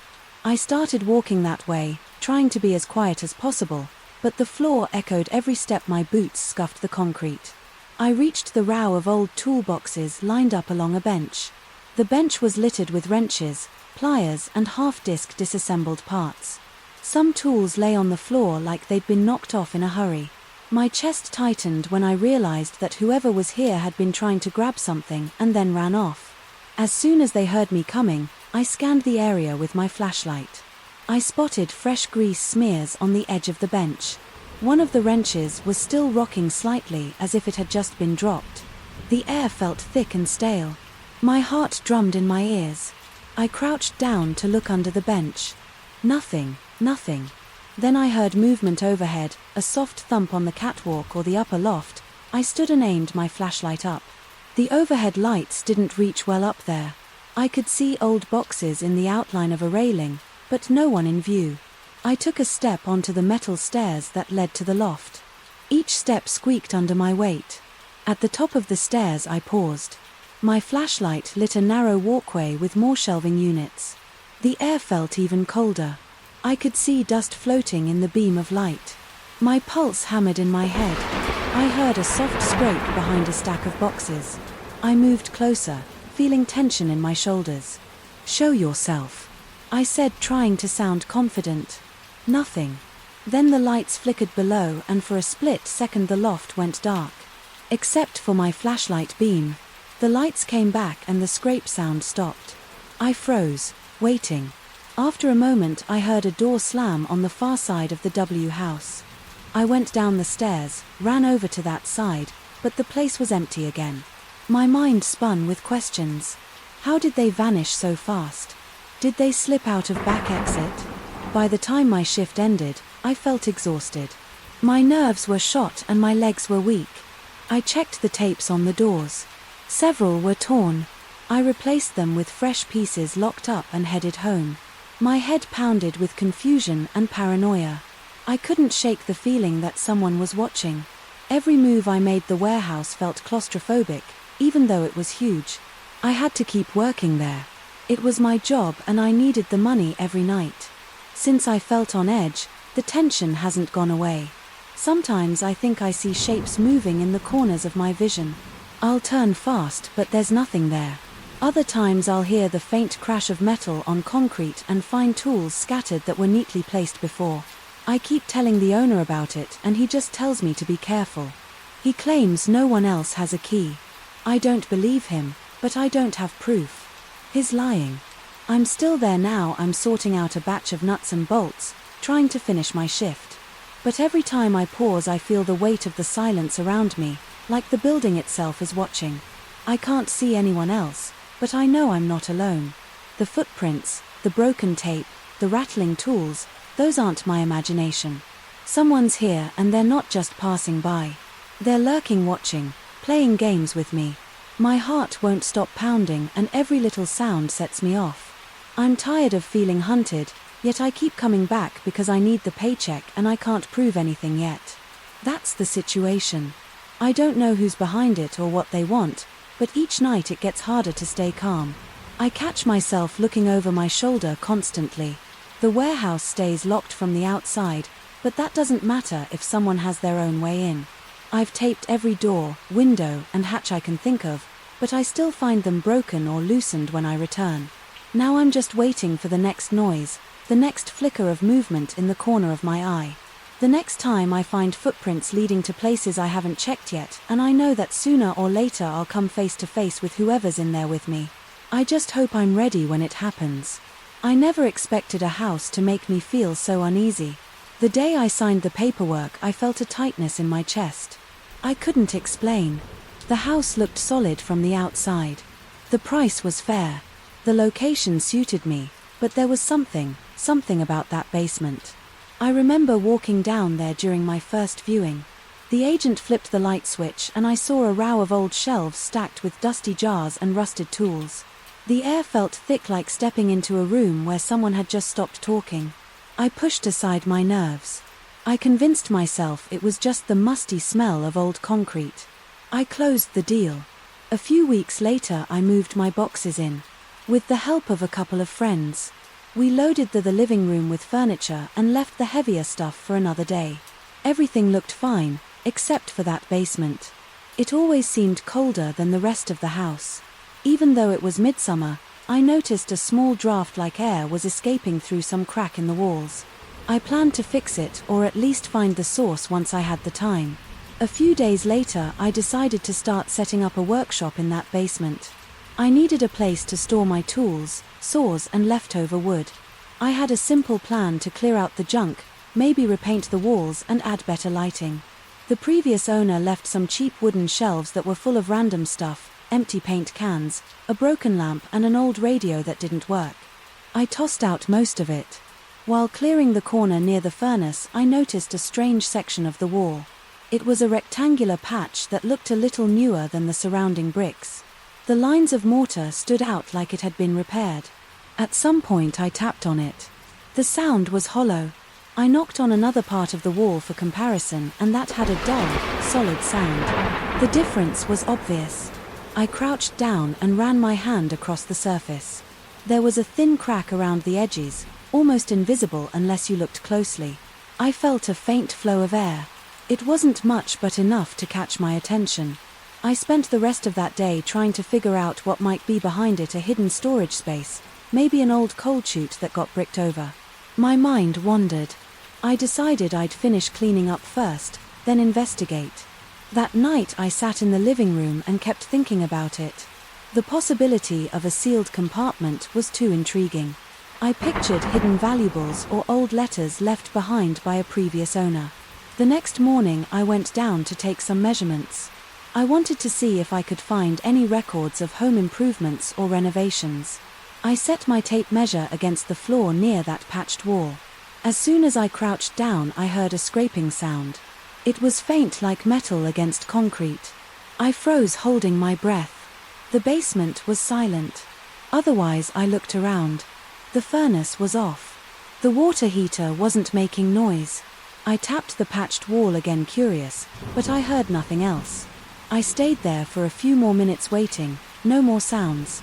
I shrugged it off and continued my work. I ended up returning upstairs a short while later because something felt off. I couldn't put my finger on it. I remember my arms were goosebumped, even though it wasn't cold. I told myself it was just nerves or the excitement of finding some hidden space. I tried to distract myself by unpacking other boxes. That afternoon I decided to buy some tools to break through that patch. I drove to the hardware store, got a new chisel, a heavier hammer and some safety gear. On my way home I felt this strange heaviness in my stomach, like I was dreading something. I parked my truck, sat there for a moment and tried to shake it off. I reminded myself it was just an old wall. There was nothing supernatural about it. It was just bricks, mortar and possibly a gap. I went back to the basement, but the sound of that scraping metal came back. It started the moment I flipped on the light. It wasn't loud, but it was persistent. It seemed to come from the other side of that patch. I took a step closer. The noise stopped. I felt a rush of adrenaline. My heart started pounding. I was sweating a bit. I didn't want to admit I was scared, but I was definitely uneasy. Every cell in my body told me to leave it alone for now. So I placed the chisel and hammer on my workbench and walked upstairs. I watched TV for a while, trying to distract myself. I told myself I'd wait for a better time. Over the next couple of days, I focused on other parts of the house. I painted the living room and replaced a leaky faucet in the kitchen. I did my best not to think about that basement, but every time I needed a tool or wanted to check the breaker box, I had to go down there. Each time I stepped on the last stair, I felt that same heaviness. I heard those dragging sounds. It was like metal scraping on concrete, always in the same spot, always soft but clear enough to raise the hair on my arms. One day I even thought I heard a faint rattle of chains. I stood still, my eyes locked on that patch. I couldn't see movement, but I sensed it. At one point I noticed my reflection in an old mirror the previous owner had left near the laundry area. My face was pale and my eyes looked tired. My shoulders felt tense. I realized I was letting some unexplained noise get under my skin. I shook my head and told myself enough, it's just a house. I decided to open it up. No more hesitation. So one afternoon I went down with a dust mask, my chisel, my hammer, and a flashlight. I dragged a portable work light over to the area. I moved some of the shelves out of the way to give myself more room. As soon as I touched the chisel to the wall, I felt this wave of dizziness. It was strong enough that I had to lean against the wall to keep from falling. My vision blurred for a second and my stomach clenched. I dropped the chisel and backed away. I sat on the basement steps for a moment, trying to steady my breathing. The air felt thick and heavy, like there was less oxygen. My heart was racing. I wiped sweat off my forehead and tried to catch my breath. After a minute or two, I felt my head clear. The dizziness subsided and I told myself it must have been from not eating enough or from standing too quickly. But there was no mistaking the pressure in that room. It felt like the atmosphere in the basement had changed, like something was pressing on my ears. I picked up my chisel again, took a few shallow breaths and set it against the wall. I tapped it lightly with the hammer.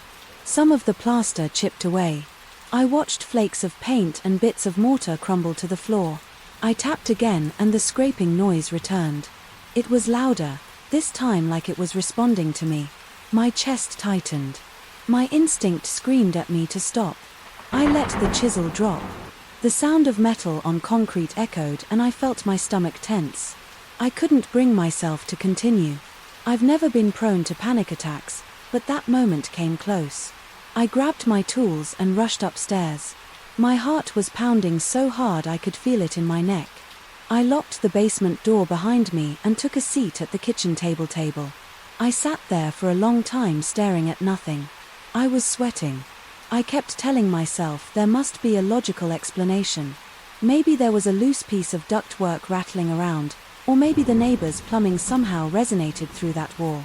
But in the moment none of those explanations mattered. I just knew I felt shaken, like my body was warning me not to go any further. I decided to leave the basement alone for a while. I tried to ignore that patch. I convinced myself it wasn't urgent. I wanted to get my workshop set up, but I couldn't relax down there. I rearranged some things, stored my tools in boxes and kept them near the stairs. I left the corner alone the next time I went down. I only stayed long enough to flip a breaker. I avoided looking at that wall, even with everything else going on. That sealed space stayed on my mind. Some nights I would lie awake picturing the shape of the bricks. I'd remember how hollow it sounded. I'd think about how the scraping noise happened at the exact moment I tried to break through the memory of that. Sudden dizziness made my pulse quicken. My breathing would get shallow just from recalling it. I'd open my eyes and stare at the ceiling, telling myself it was just fear of the unknown. Last weekend I tried one more time. I thought maybe if I opened just a small hole I could shine a flashlight in and see what was behind there. I went downstairs around midday. I took a deep breath, set up my work light and started to scrape away the plaster around the edges of the patch. Within seconds I felt my ears pop like the air pressure had dropped again. The basement felt colder. My hands started to tremble. My breathing got faster, almost like I was hyperventilating. I told myself to calm down. I forced myself to slow my breathing. My palms were sweaty. My legs felt tense, ready to bolt at any second. The scraping started again. A slow, steady drag of metal on stone. It was so close that it might as well have been inches away. My heart thumped in my chest. I felt warmth spreading across my forehead and I realized I was breaking into a heavy sweat. My vision blurred a little. I couldn't stay focused. I dropped the putty knife I was using and braced myself against the wall. I felt a chill on my arm. I couldn't ignore it anymore. Something about that spot was too overwhelming. My body was giving me clear signs that I was pushing my luck. I felt short of breath, like I was underwater. My ears still felt blocked and the scraping sound continued until I stepped away from the wall. Then it stopped all at once. It was dead silent, except for my own breathing. I gathered my tools. As quickly as I could, I turned off the lights, slammed the basement door and locked it again. I stood in my kitchen for several minutes, shaking, trying to get my pulse back under control. My clothes were damp with sweat. I felt drained like I had run a marathon. Now I avoid that basement unless it's absolutely necessary.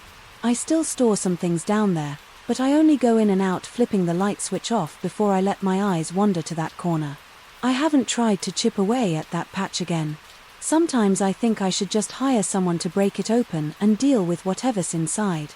Then I remember how that scraping noise feels in my gut.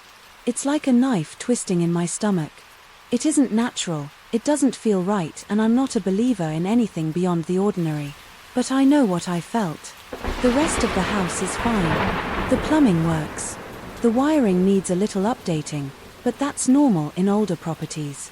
The floors creak a bit, but I can deal with that. It's just that one spot in the basement that sets me off. The sealed compartment remains unopened. I can't bring myself to go near it anymore. Every time I even think about heading down with a hammer, my hands start shaking. My mouth goes dry. I'm not sure if I'll ever open that section of the wall. I know it's there and I know there's something behind it, but I can't handle the reaction it causes in me. The heaviness, the vertigo, the scraping of metal. None of that seems worth it. I don't want to find out what's on the other side. I'm not curious anymore. I'm just wary. Sometimes if I'm in the living room with the TV off, I swear I hear a faint dragging sound coming through the vent that leads to the basement. It makes me tense up. I'll wait holding my breath and after a moment it goes quiet. I've started to think I should sell the place. I haven't listed it, but the thought is there creeping into my mind. The house is nice, but that basement is a problem. Every day I stay here I'm aware of that sealed patch. I pass the basement door on my way to the kitchen and my stomach does a little flip. It's like I'm waiting for something bad to happen. I hate feeling this on edge in my own home, but for now I'm just living with it. I've got a padlock on the basement door, even though I know that's pointless. It's more symbolic. I guess at least it keeps me from going down there impulsively. Maybe one day I'll build up the nerve again. Maybe I'll forget this fear, but I doubt it. Every time I think about that patch I remember the scraping, I remember the heavy feeling, the dizziness, the sweat beating on my forehead.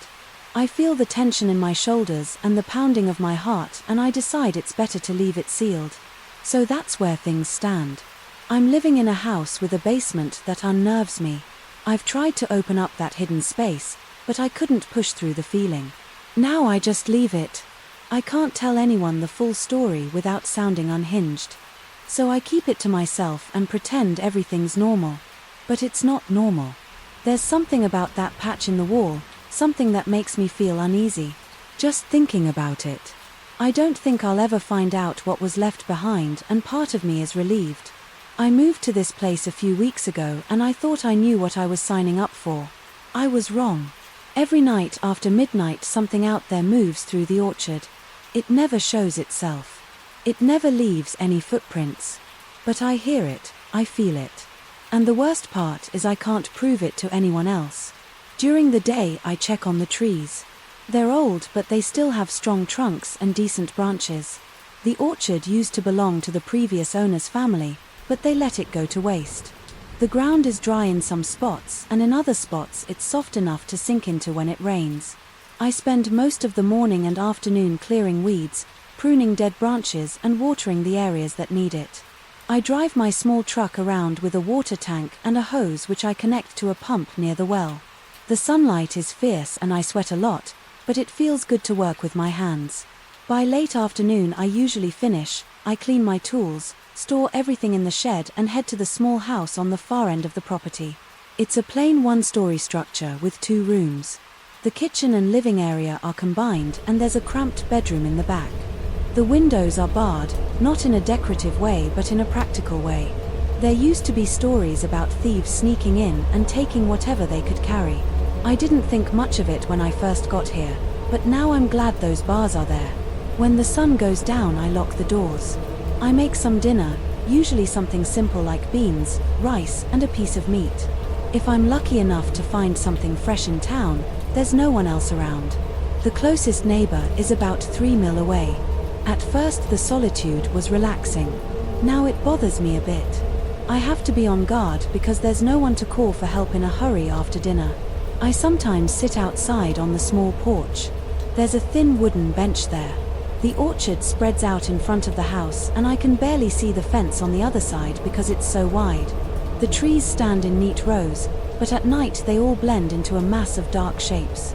The moonlight helps a little. Sometimes I see the silvery outlines of the leaves, but it's still hard to make anything out. That's when I start hearing the first signs of movement, a crack of a twig or the rustling of branches. At first I assumed it was a stray dog or maybe a raccoon, but it never feels that simple. One night I decided to do something about it. I grabbed my flashlight and my old hunting knife, which I keep on me, just in case I stepped off the porch, walked between the rows of trees and looked around for any sign of a person or an animal. I heard dry leaves getting crushed underfoot, but I couldn't see anything. I pointed my flashlight in all directions, nothing. I tried calling out, no answer. Then I heard the sound again closer, this time like someone stepping carefully to avoid being noticed. My chest felt tight. I called out again, louder, still nothing. I swung my flashlight in a wide arc. The beam landed on some branches, the ground, the fence line and back to the rows of trees. There was no shape, no figure. It was just empty space in the orchard floor. I could hear my own breathing. I could hear my heartbeat drumming in my ears. Then I heard the sound of footsteps, again only a few yards behind me. I spun around, nothing. I went back inside. My hands were trembling. My flashlight beam was shaking. When I sat down on the couch, I realized my shirt was soaked with sweat. I stayed up until dawn that night, jumping at every little noise. I told myself I'd install some motion sensor lights or even a camera system around the orchard. The next day I drove into town and checked prices, but they were too high. I decided to do things the old-fashioned way, scout the area, keep my flashlight ready and try to catch whoever or whatever was out there. I tried a different tactic the following night. Instead of walking around, I stayed hidden behind a group of trees near the middle of the orchard. I kept the flashlight off and just waited, crouched behind one of the thicker trunks. I had my back against the rough bark and I tried to control my breathing. After a while I heard a slight shuffle on the ground like someone testing a step. My body tensed. My heart started thumping harder. I could feel adrenaline coursing through my veins. I slowly reached for the flashlight. I counted to 3 in my head and switched it on, swinging it around. There was nothing there, only the empty rows. My legs were cramped from staying in the same position, but I forced myself to hold still for another hour. I heard more noises, whispers, but not real words, just a faint sound of air moving against something. It could have been the wind, but it felt too deliberate. Back at the house, I paced around my small living room trying to figure out what was happening. My stomach was twisted in knots. I tried to eat something, but I couldn't get past a few bites. I thought about calling someone, maybe the local sheriff or a friend in town, but I didn't know how to explain the situation. I hear footsteps, But there's nobody there. It sounds crazy still. I made a note to mention it next time. I saw the sheriff in town just to see if he had any advice. The day passed like every other day. I worked on the orchard, loaded my truck with some fallen branches, burned a pile of them near the fence and tried to keep busy that night. The noises started later than usual, close to 2 in the morning.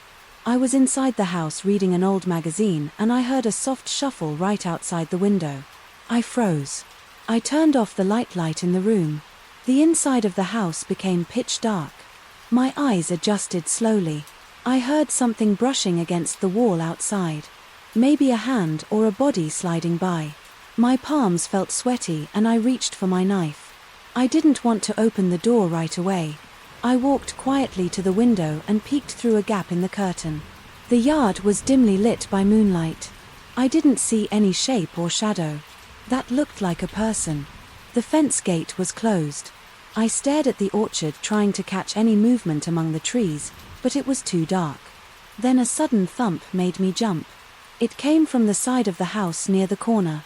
It sounded like someone banging on the wall with a fist or a stick. I almost dropped the knife. I swallowed hard and took a breath. When I looked again, nothing was there. The thumping stopped. I couldn't sleep after that. I stayed up until sunrise, just sitting on the couch with the knife in my hand. My back hurt from being so tense. When morning came, I stepped outside. Everything looked calm. I walked around the house to check for damage but didn't find any dents or scratches.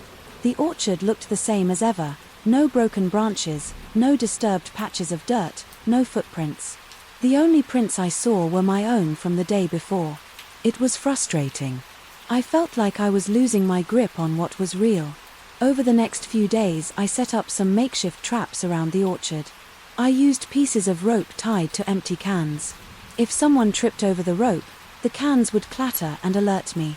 I placed them near the fence and along a few rows where I'd heard the footsteps. I also put some flour on the ground in small circles, hoping to catch any footprints. After sundown, I watched from my bedroom window. The wind rustled the leaves and I heard a few normal night sounds: crickets, maybe a distant coyote, but nothing unusual. Around midnight, I heard the faint clinking of one of the cans. My chest seized up and I rushed outside with the flashlight. I scanned the area. The rope was still there. The cans were still there, but they'd moved a bit like someone had nudged them. I spotted a trail of flour a few feet away, but it didn't look disturbed. I crouched down to inspect the ground. No footprints, no scuff marks. I stood up and felt a chill on my arms. I whispered, "Where the hell are you?" I spent the rest of the night awake patrolling the orchard. Every half hour I walked in circles with the flashlight shining it into every corner, behind every tree. Occasionally I heard a rustling or something that sounded like breathing, but I never caught sight of anyone. My legs grew tired. My head ached, my heart pounded so much that it felt like I was sprinting, even though I was just creeping around. The next morning I was exhausted. I dragged myself through my chores half asleep on my feet. At one point I thought about quitting and leaving the property. I didn't sign up for this. I came to take care of trees, pick fruit, maybe sell some of it. I wanted a peaceful place away from city noise, but each night was turning into a standoff against something I couldn't identify. The orchard itself looked perfectly normal in daylight. The trees were quiet, the air smelled of leaves and dirt. The fence was intact. I kept telling myself maybe it was just animals, but animals usually leave tracks and they don't thump on walls like that. I started staying inside the house after dark, locking every window. I kept all the lights on. At first it made me feel safer, but it also made it easier for whatever was out there to see me. I turned off the lights one by one and stared outside. My phone had no signal out here, so I couldn't call anyone in the middle of the night if I needed to. I just sat listening. Each time I heard a crack or a shuffle, my stomach tightened, my hands became sweaty, my muscles tensed ready to jump. Sometimes I'd grab the flashlight, open the door and shine it around nothing. Other times I'd try to ignore the noises. Neither choice made me feel better.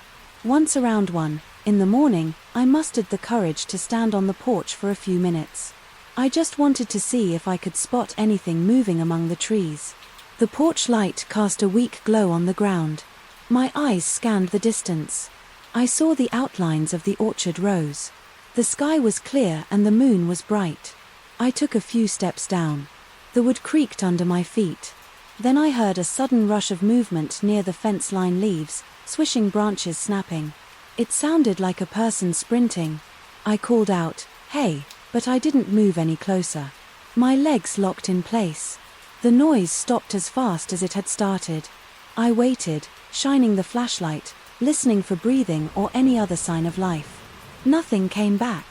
I backed up to the door, stepped inside and locked it. That pattern repeated itself on most nights.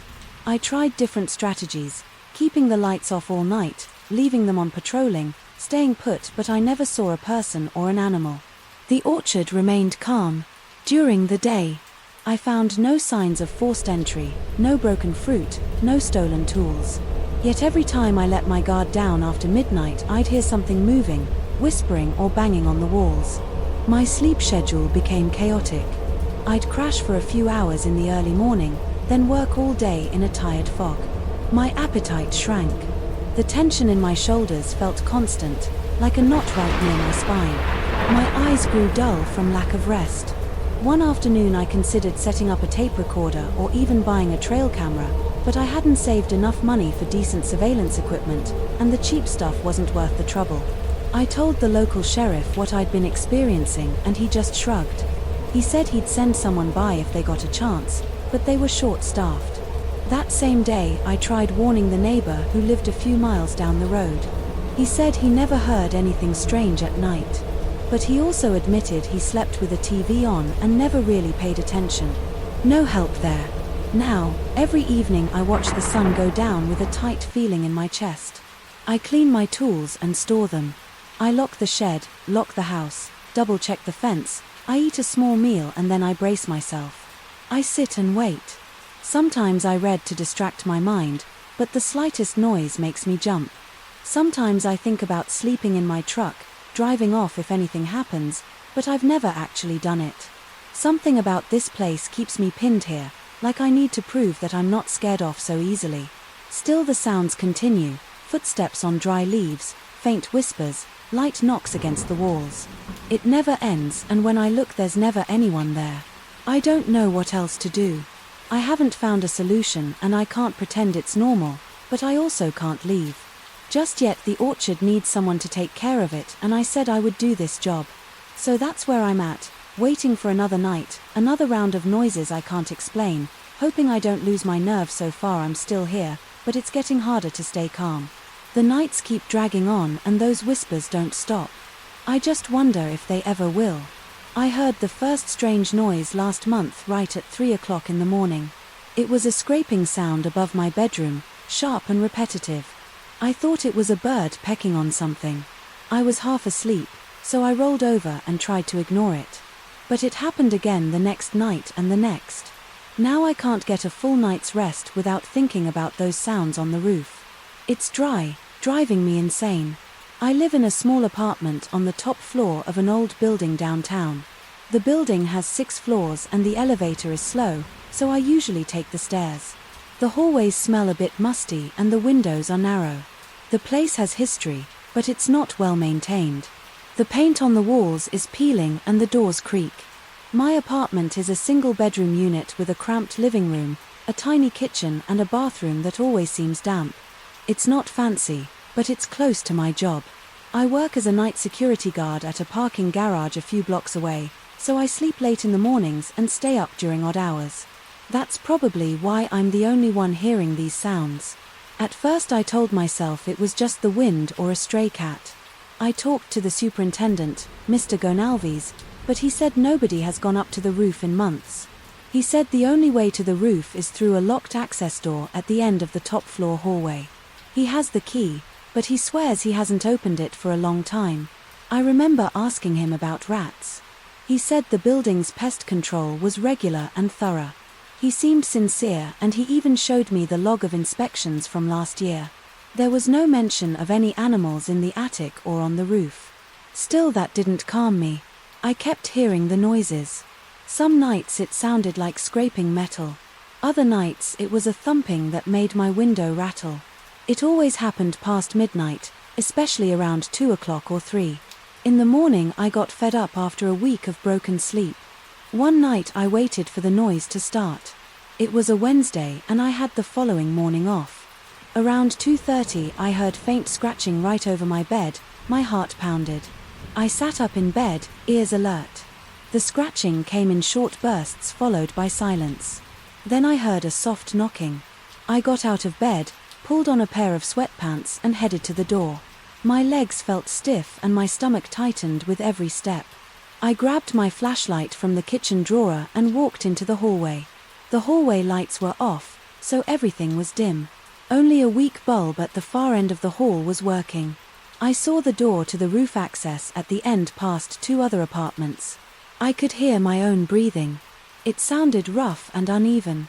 I realized I was a little scared, but I pushed that aside and moved forward. The floorboards creaked under my slippers. I tried to be quiet, but my footsteps echoed in the empty corridor. When I reached the access door I paused. I didn't have the key and I knew it was always locked, but I tried the handle anyway. It didn't budge. I stood there for a moment listening. Everything was dead silent. The quiet made my skin crawl. My ears felt strained, like I was searching for the faintest sound at. After a few seconds I took a deep breath and knocked on the door. I don't know why I knocked. I guess I wanted to see if there would be a reaction. I heard nothing. Then I shined the flashlight at the edges of the door. The paint was old and flaking, but there was no sign of forced entry, no fresh scratches on the wood. I even checked the floor for footprints or debris. It was just dusty. I felt my arms tingle. I wasn't sure if I was relieved or more unsettled. I ended up going back to my apartment. The rest of the night I stayed awake in bed waiting. The sounds didn't return that night, but they came back the next night. Over the following week my routine became a cycle of anxiety. I tried earplugs. I tried sleeping with the TV on. Nothing helped. I usually heard the noises around 3 or 4 times a week, always at random intervals. Sometimes it was a dragging noise, like something heavy being pulled across the roof. Other times it was more like tapping on the ceiling. It always stopped. The moment I got out of bed to investigate, I told some neighbors about it, but they hadn't noticed anything. Most of them are older folks who sleep early. 1 or 2 shrugged it off and said the building was old and had its creaks. But the noise I heard was distinct. It wasn't a pipe rattling or the wind. It sounded intentional, like someone or something actively moving around. I kept going back to the idea of an animal, but I hadn't seen droppings or fur, and the noise sometimes felt too strong for a small creature. One night it sounded like pounding, which made me jump out of bed and nearly dropped my phone. I tried recording the noise on my phone a couple of times, but each time the sound stopped before I could hit record. Eventually I decided I had to see the roof for myself. I caught the superintendent one morning and asked to borrow the key. He looked surprised but didn't argue. He handed over a long rusty key with a tag that said roof access. In faded letters he told me to be careful. I said I just wanted to check for loose shingles or something that might be making noise. He shrugged and walked away. That same afternoon I went up to the top floor. It was daylight and everything seemed normal. I unlocked the roof access door, stepped outside and squinted in the sunday. The roof was flat, with a few vents and some old air conditioning units. There was a low ledge around the perimeter about waist high. I walked the entire length of the roof looking for damage or signs of animals. The surface was a bit grimy, with some small puddles from recent rain. I didn't see any footprints or trash that might suggest someone was squatting up there. I checked the corners, examined the vents and even climbed on a short ladder to peek into a ventilation shaft. It was empty. Everything seemed normal. The only odd thing I noticed was a small rusted hatch near one of the vents, but it was sealed with a padlock that looked decades old. I tugged on it but it didn't move. I stayed on the roof for a good hour waiting to see if I heard anything. Nothing happened. No strange noises, just the hum of city traffic below in the occasional breeze. I went back downstairs, locked up, and returned the key to the superintendent. He asked me if I found anything and I said no. He nodded without much interest. That night I felt a little more relaxed, reled. I thought maybe the noises had stopped, but around 3 o'clock in the morning I heard it again, a solid scraping sound like metal against concrete. I jolted upright. My heart thumped and my chest felt tight. I got out of bed and stood in my living room listening. The noise repeated 3 times, then stopped. My palms were sweaty. I looked at my front door debating if I should run up the hallway stairs again. I decided to do it. I wanted to catch whoever was making that sound. I left my apartment in a hurry. I didn't even grab my slippers or my flashlight this time. I just went out in my socks. The hallway was dark as usual. My hands were shaking. I felt a light tremor in my legs, but I pushed forward. I rushed toward the access door and tried the knob locked. I pressed my ear to the door. I heard a faint, clicking noise, like nails against something hard. My scalp tingled and I felt goosebumps on my arms. The sound was very close. Maybe on the other side of the door, I whispered. Hello, no reply. I braced myself and banged on the door. Who's there? Silence. I pressed my ear again. Nothing. I hurried back to my apartment to grab my phone. I dialed the superintendent's number, but he didn't pick up. It was too late at night. I thought about calling the police, but I hesitated.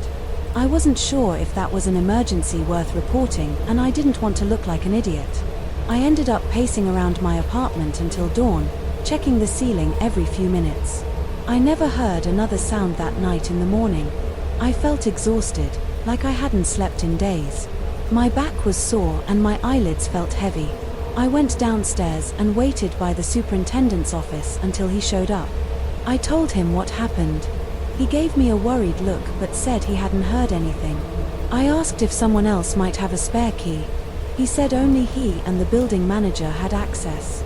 The building manager was out of town for a week. I asked if he would come up with me that night if we heard the sounds again. He agreed. That night I tried to rest. I fell asleep around midnight. Sure enough, around 3:30 I woke up with a jolt. A loud thud echoed from above. My pulse raced. I grabbed my phone and called the superintendent. He answered on the second ring, sounding groggy. I told him it's happening again. Meet me on the top floor. He said okay. I grabbed my flashlight and hurried out. He arrived a minute later, hair disheveled, wearing sweatpants and a t-shirt. He was carrying a heavy flashlight and had the key in his other hand. We both stood at the door listening. I pointed at the ceiling, trying to show him the direction of the sounds. It was quieter now, but there was a faint rustling or scraping. He gave me a nod, then unlocked the door. We stepped into the staircase. That led up one more flight to the roof access. The tension in my chest got worse. My breathing felt shallow. The superintendent's face looked tense. We reached the final door to the outside. He turned the key, pushed the door open and shined his flashlight around. We stepped onto the roof. It was dark. The city lights reflected off of few metal surfaces. We walked slowly, checking every corner. I felt a cold sweat on my neck. I expected to see something move in the shadows, but everything was still. My teeth were clenched and my grip on my flashlight was so tight my knuckles hurt. We covered the entire roof, looking behind the air conditioning units, checking the sealed hatch, tapping on the vents. We didn't see any sign of forced entry or disturbance. There was only the distant sound of traffic. I glanced at the superintendent. He shrugged, looking uncomfortable. We stood there for a minute, scanning every inch of the roof. Nothing. We went back inside.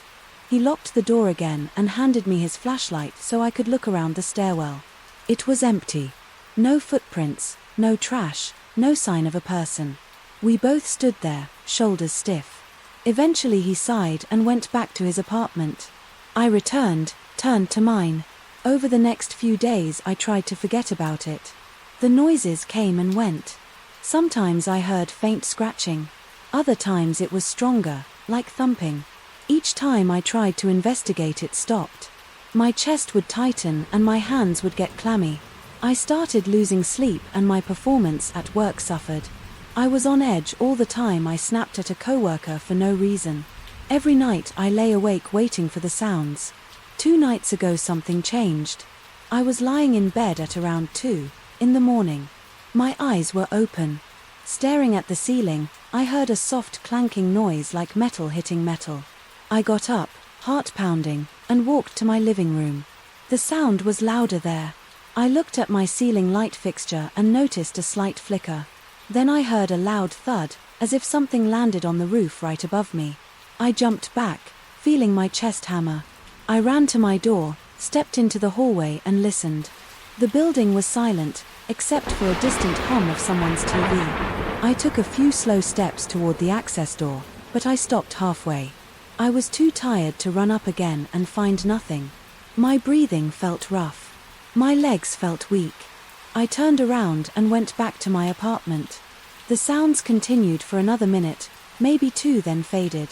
I sat on my couch wide awake until morning. I still don't have an explanation for the noises. I've considered calling the authorities or maybe getting a professional to inspect the roof, but part of me thinks it's pointless. I've already checked up there with the superintendent. There's nothing. I can't figure out why these noises happen only in the early morning hours and always stop when I go to investigate. The superintendent insists no one else has a key and there's no other way up. My neighbors claim they haven't heard a thing.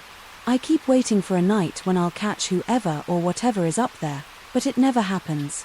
I lie awake, my heart thawing, and I listen. Sometimes the noises last longer and get louder. I feel my pulse rush, my scalp tingles. I clutch my phone or my flashlight. I picture something prying the shingles or moving the metal ducts, but I never see it. Every time I open the door, there's just darkness and silence. The fear is growing, but so is my frustration. I don't know how to make it stop now. Each night I feel the dread in my stomach before I hear anything. I stare at the ceiling, my hands shake, my forehead sweats. I think about all the steps I've taken. I keep replaying them, searching for something I missed, but I come up blank. The building is old, but it's solid enough. The roof is locked up tight. The superintendent is just as public puzzled as I am. Yet the noises won't stop and I'm left with this constant tension in my chest. I don't know where it's heading, but I can't ignore it anymore. Right now it's nearly 2 in the morning. I'm sitting in my living room typing this out on my phone waiting. My back hurts and my eyes are sore. The building is quiet, my windows are closed, my lights are off. I'm just waiting for the next scrape or knock. I'm sure it will come soon and I'll get up, heart-racing, hands shaking, ready to chase after it again, only to find nothing. I don't know if I'll ever figure this out, but I can't shake the feeling that something or someone is up there and it's not going away. I heard the hollow echo of my own footsteps the first time I walked into that old hospital building. The place had the smell of dust and stale air. I remembered pausing for a second in the lobby, wondering if I should really take that temporary security job. But I needed the money and I've never been the type to turn down work. I told myself it was just another shift, just another empty building. I had no clue how wrong I was. I'm a 37-year-old guy from a small town. I'm no stranger to late nights and quiet halls. Before this gig I worked security at a shopping mall. That was usually easy, bored teenagers, lost tourists, maybe a shoplifter. But this hospital was different. It had been shut down for a while and was scheduled for major renovations. The contractor needed someone to keep an eye on it at night. The job sounded straightforward: walk around every couple of hours, lock all the doors, make sure nobody was sneaking in to steal old equipment or copper wires. I showed up on my first night around 10 p.m.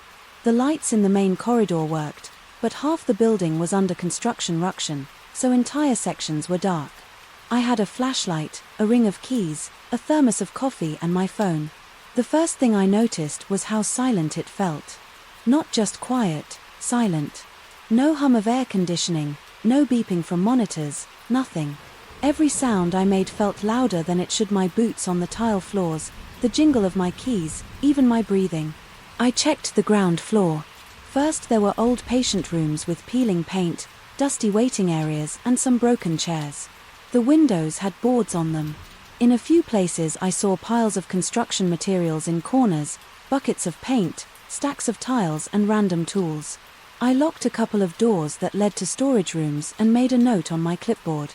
Then I took the elevator to the second floor, but it jerked in a strange way, so I decided to use the stairs. From then on, I wasn't in the mood to get stuck in an elevator in a place like that.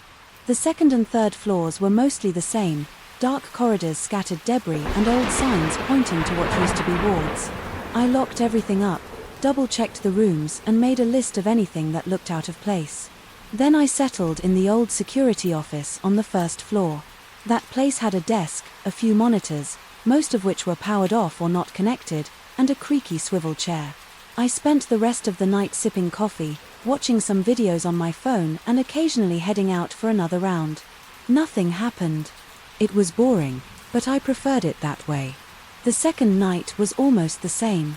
I did my rounds, found nothing unusual, and spent most of the time in the security office. The third night I heard some weird clanging sounds in one of the back corridors. It sounded like metal pipes. I walked over to investigate and found a half-open supply closet with some loose pipes leaning against the wall. One of them had fallen and made a noise. I pushed it aside, closed and locked the closet, and went back to my seat. My shift ended at 6 o'clock in the morning, and I drove home feeling a little tired but not spooked. Around the end of my first week, I got more used to the building.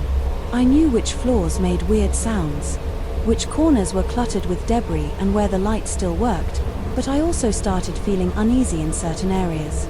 There was one corridor on the third floor with a row of empty patient rooms.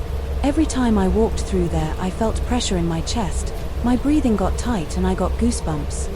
I told myself it was just the stale air or maybe some leftover chemicals from old cleaning supplies. But I tried to avoid going down that hallway alone in the dark. I stuck to the main route when possible. Then came the night. I can't explain. It was after midnight. I think it was around 2:30 a.m. I was bored in the security office, flipping through old magazines I found in a drawer.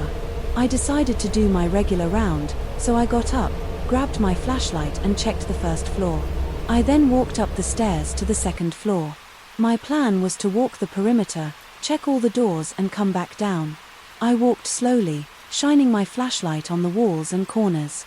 The overhead lights were off in that section because of the renovation. I passed by a small break room, then a wide hallway that led to some administrative offices.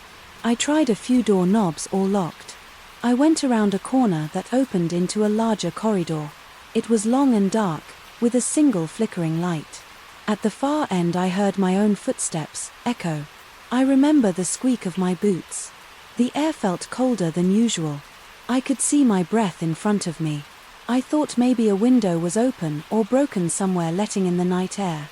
As I got closer to the end of the corridor, I saw a door that looked slightly ajar. It was almost at the very end of the hallway near the corner. I was certain I had locked that door earlier. I had checked all doors on the second floor around 11 p.m. to make sure they were secured. My heart started beating faster. I wondered if maybe a worker came in during the day and forgot to close it properly. But it looked half open, not just unlocked. I approached slowly. My flashlight beam danced on the walls. My mouth felt dry and I could hear my pulse in my ears. I tried to keep my steps quiet, but the tiles made that impossible. As I got closer, I felt a cold breeze moved past me like a sudden draft. The door creaked louder, as if something was pushing it from the other side. I was about 10 feet away when I heard a low, scraping sound like metal dragging against the floor. I froze for a second, trying to figure out if I should call out or just keep walking. I decided to call out. My voice shook a little. "Anybody there? Hello?" I waited, but there was nothing. No footsteps, no voice, just the hum of my flashlight and that occasional flickering overhead light. I moved closer. The door was maybe 2 feet open. Now I saw darkness inside. The room looked abandoned. No furniture, no equipment, just empty space. I took one step forward, shining the flashlight in. That's when the door started to move. It swung shut in one quick motion, slamming so hard that I felt the vibration in my chest. I jumped back, my heart pounding. The door missed my face by inches for a moment. I just stood there breathing hard. I tried the door knob. It was locked. I jiggled it and it wouldn't budge. I got the keys off my belt and tested each one. Even though I was pretty sure which key opened that room, none of them worked because the lock was engaged from the inside. I checked the door frame for signs of forced entry. Nothing. It looked undamaged. The lock was intact. It was as if someone had locked it from inside, but there was no sound coming from the room. Now I had a strong urge to yank the door open and search the place, but the lock just wouldn't give. I stood there for a while trying to calm down. My hands were shaking. The corridor felt colder than before.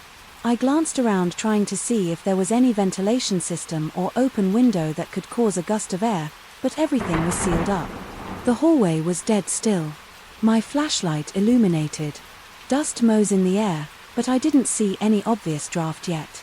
I felt that cold wind earlier, right before the door slammed. I finally decided to go back to the security office and check the building layout. Maybe there was another way into that room. I found an old floor plan in a file cabinet. It showed that the room was a storage closet with only one entrance and no windows. There were no vents big enough for someone to crawl through. I grabbed the master key ring again and returned to the second floor. I tried the door once more, but it was still locked tight. My mind raced with possibilities. Maybe someone had snuck in earlier, tampered with the lock and was messing with me. But the building was empty, as far as I could tell, and the only door to that room was the one I was staring at. The hinges looked old and rusty, but they worked well enough to slam in my face. I thought about calling the supervisor, but I wasn't sure what to say. The door opened by itself and then locked itself from inside sounded ridiculous still. I wrote down the incident in my log, marking the time around 2:45 a.m. The rest of the night was painful. I couldn't focus on anything else. Every time I closed my eyes I saw that door swinging shut. I did a few more rounds, but I avoided that hallway. Part of me wanted to figure out a way to open that door, but I was honest, too shaken to try prying it or forcing it open. I didn't want to see what was inside. If I managed to break in, my shift ended at 600. The morning light in the lobby was a relief. I practically ran to my car. When I came back the following night I felt nervous, just stepping into the lobby. The building seemed darker, like it was feeding off my anxiety. I headed to the second floor right away, determined to check that door again in the light of my flashlight. Maybe I'd find a rational explanation. I found it locked just like before. I tried the same keys. None worked. I pressed my ear to the door.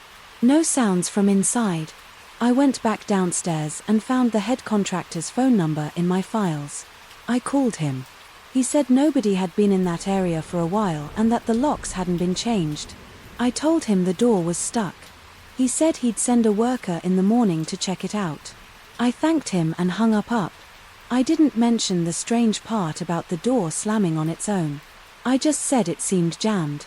I spent that entire shift jumpy, turning around at every sound, checking corners, feeling my heart skip beats every time something clanked in the distance. I kept the lights on where I could, but a lot of them didn't work because of the electrical shutdown. I kept my flashlight close and tried to distract myself with my phone. Around midnight I forced myself to do a full round. I told myself I had to be professional. I walked the first floor, everything normal. I climbed the stairs checking my watch every few steps. The second floor was silent. The corridor looked the same, with that flickering light near the end. I stared at the locked door from a distance, shining my flashlight on it, but I didn't go near it. My pulse was racing. The hallway was freezing cold and I felt a slight draft on my neck. I turned around fast expecting to see something behind me, but there was nothing, just emptiness. I walked back to the stairs as fast as I could, without running. At some point I realized my arms and neck were damp with sweat. I felt a knot in my stomach. I was relieved. When dawn came and I saw workers start to arrive, I asked one of the guys if he could help open that door. He took a look. He had a big ring of keys too. None worked. He even tried using a screwdriver to pop the lock, but it wouldn't budge. The guy shrugged and told me we'd need a locksmith or someone to remove the entire lock assembly. Then he walked away saying he'd tell the foreman. Later that same day I got a call from my supervisor. He said they might not need a night guard anymore because the construction schedule had changed. They were going to do some structural work that required the building to be sealed for safety. I didn't argue, I was actually relieved. I finished out that week, but I stayed on the first floor most of the time. I locked every door. I didn't bother going near that corridor again on my last night. I did one final walk through. I paused at the bottom of the stairs leading to the second floor. I felt the urge to go up there just to see if anything had changed, but I didn't. I just tightened my grip on the flashlight, said nope under my breath and walked away. To this day, I can't explain what happened. That door was locked from inside. I know I secured it earlier. I know it opened by itself and I felt a gust of cold air that had no source. It slammed shut so hard that I thought the glass would break. I didn't see any strings or wires. I didn't see a person. The door just moved on its own. I've worked plenty of security jobs since then, some in old buildings, some in new ones, but I still remember how my heart felt like it would jump out of my chest that night. I still remember the fear that crawled up my spine. I never had a logical explanation and I stopped looking for one. A long time ago. That door was between me and something I don't understand, and I'm fine leaving it at that. I got off the bus and saw the small train station in front of me. The light from a single lamp glowed dimly against the concrete. I could see a short platform, a metal bench and a few signs that looked worn out. My watch showed it was past 11, at night. I was annoyed at my own mistake because I had messed up the train schedule earlier in the day. By the time I arrived, the place was empty. There were no employees, no other passengers and no sounds besides a faint hum from some distant electrical unit. I felt a slight chill roll over my arms, so I pulled my jacket closer. The bus driver had dropped me off at the entrance to the station and drove away before I could say anything else. Now I stood there wondering if I should just wait on the platform or try to find some information about the next train. That was when I noticed the ticket booth was shut and locked. The station doors were sealed. There was just that bench, the dull lamp and the dark track stretching out in both directions. I walked over to the bench. It was an old metal bench with chipped paint. The seat felt cold and I shifted around to get comfortable. My suitcase rested by my feet. I didn't see any trash cans or vending machines. The place had no amenities, at least none that I could spot in that lighting. The lamp above me cast a weak yellowish glow that didn't reach far beyond the bench.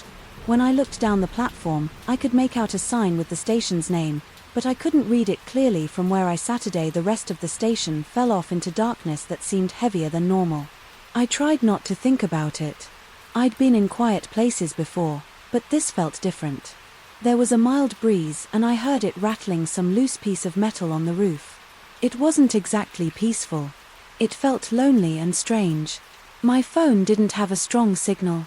I tried to check train schedules online, but the page wouldn't load. No data. I sighed and shoved the phone back into my pocket. My plan was to catch the first train in the early morning, which I guessed might show up around 5 or 6. That meant I had about 6 hours or so to kill. Maybe I could walk around outside the station to find a taxi, but it seemed unlikely at that hour in this little town, plus the next bus wasn't coming until the next day. I decided to wait it out. I thought I might doze off if I found a better spot, but I didn't see any enclosed waiting area. Everything was locked and it looked like nobody had used that station. In a while I leaned back, put my arms across the top of the bench and stared at the flickering lamp. After a few minutes I caught a faint sound. It was a steady, rhythmic tap. At first I assumed it was my own foot hitting the bench leg. So I shifted my legs and listened again. The noise persisted. I stood up to get a better listen. The tapping stopped and the sudden quiet made my neck hair stand on end. My heart gave a quick jolt, but I tried to brush it off as nothing.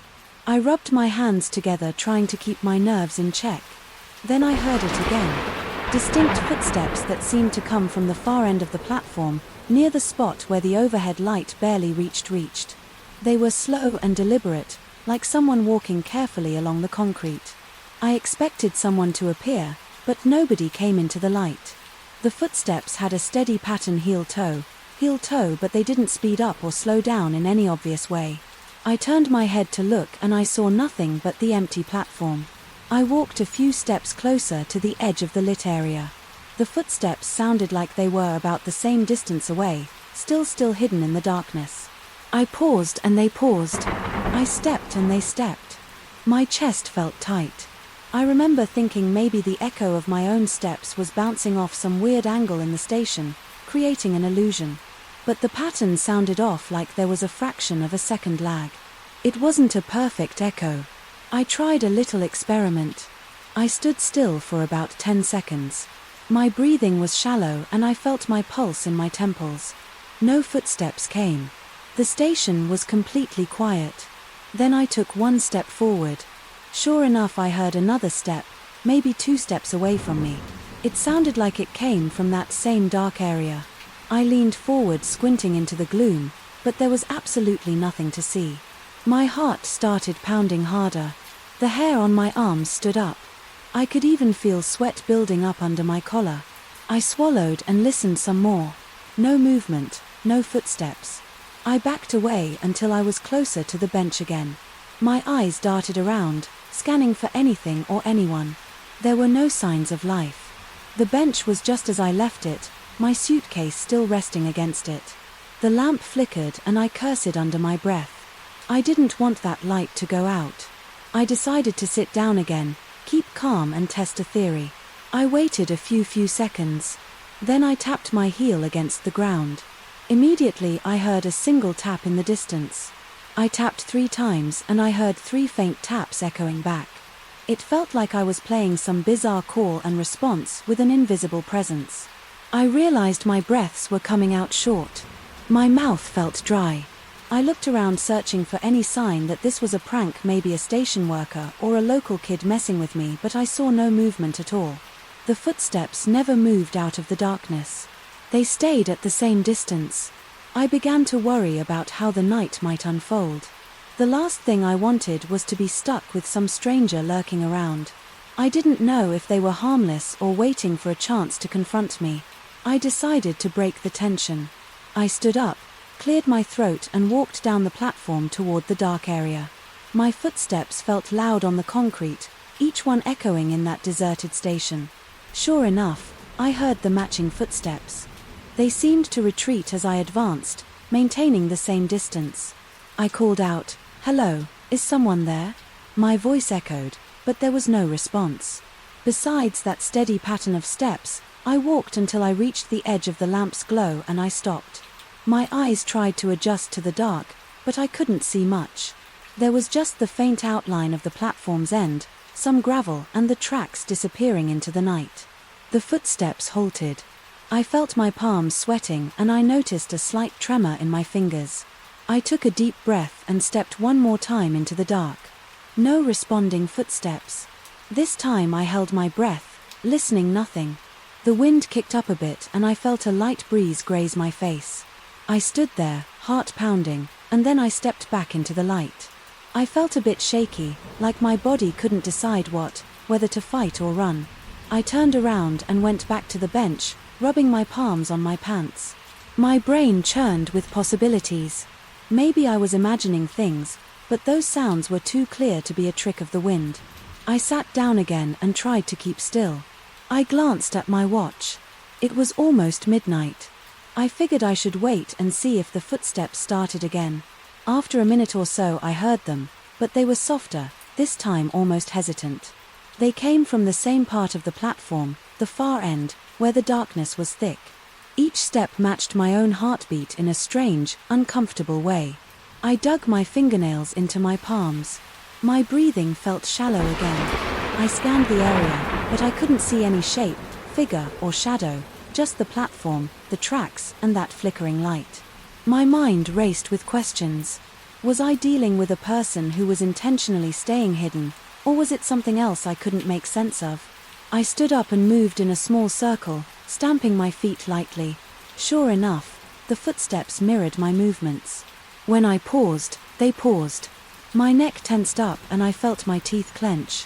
The tension in my chest made it hard to breathe normally. Then I decided to stop completely. I placed my hands on my hips and waited. The footsteps didn't stop right away. They went on for another 2 or 3 steps and then faded into silence. It was the first time I had heard them continue without me moving. That rattled me. I felt a wave of fear crawl up my spine and my hands shook a little. I tried to calm down by taking slow, controlled breaths. I looked around again, hoping to spot a security camera or an emergency phone. Nothing. The station was too small for that kind of infrastructure. I guess the only technology one saw was a small electrical box on the wall near the ticket booth. I cursed under my breath, feeling trapped. My best option was just to wait for the train, but who knew what might happen in the next 5 or 6 hours? I thought about leaving the station altogether and walking back to the main road, but that felt risky. I had no idea if there were any open businesses or if it was just empty roads all the way back. Also, I was worried that if this was a person messing with me, maybe they were waiting in the dark outside. I forced myself to focus on something practical. I remembered that the train sometimes had schedules posted on the walls. I got up and walked to the bulletin board near the locked station entrance. The footsteps seemed to follow, but I ignored them as best I could. My heart thumped in my chest. The schedule on the board was old and faded. I could barely read the print. It looked like the next train might arrive around 5 in the morning, but I couldn't be certain. I rested a hand on the wall trying to steady myself. The footsteps had stopped again. Silence pressed in around me and I felt the weight of it in my ears. After checking the schedule, I turned back to the bench. My shoes tapped against the concrete and I noticed the footsteps didn't restart right away. I reached the bench, sat down and waited 5 seconds, 10 seconds, 15 seconds, nothing.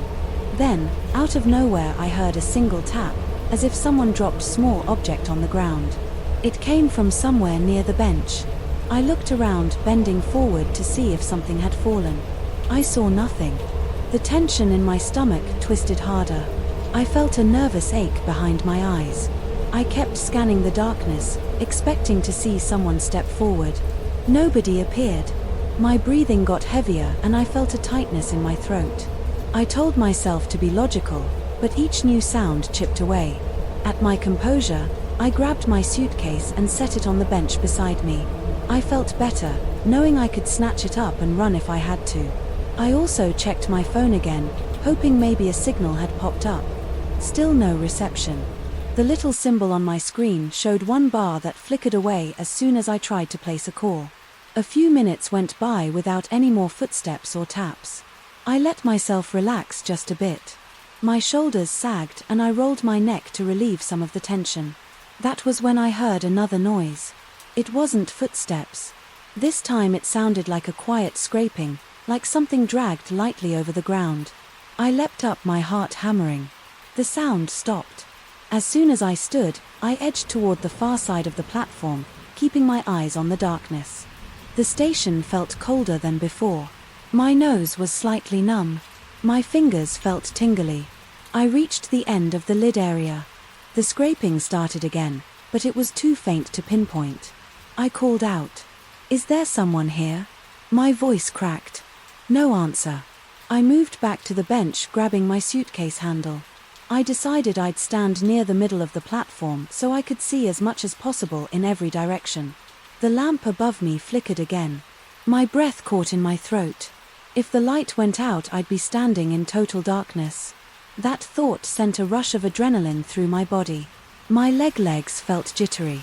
I kept checking the sky, hoping for a sign of dawn. It was still pitch black and the moon was behind a thick layer of clouds. I stood there alert for several minutes. I heard no more footsteps or scraping. The station was silent except for the occasional wind gust. After a while I lowered my guard slightly. I told myself I might have dozed off or let my imagination run wild, but deep down I knew those sounds were real. They were too crisp to be a figment of my mind. I tried to reason that it could have been an animal, maybe a stray cat, walking around, but that didn't match the pattern I had heard. Time dragged. My back started to ache and my legs felt stiff from standing. I placed my suitcase on the ground and sat on it. At least that let me be ready to move quickly if I had to. The station remained still now, and then I felt a shift in the air like a slight breeze, but that was it.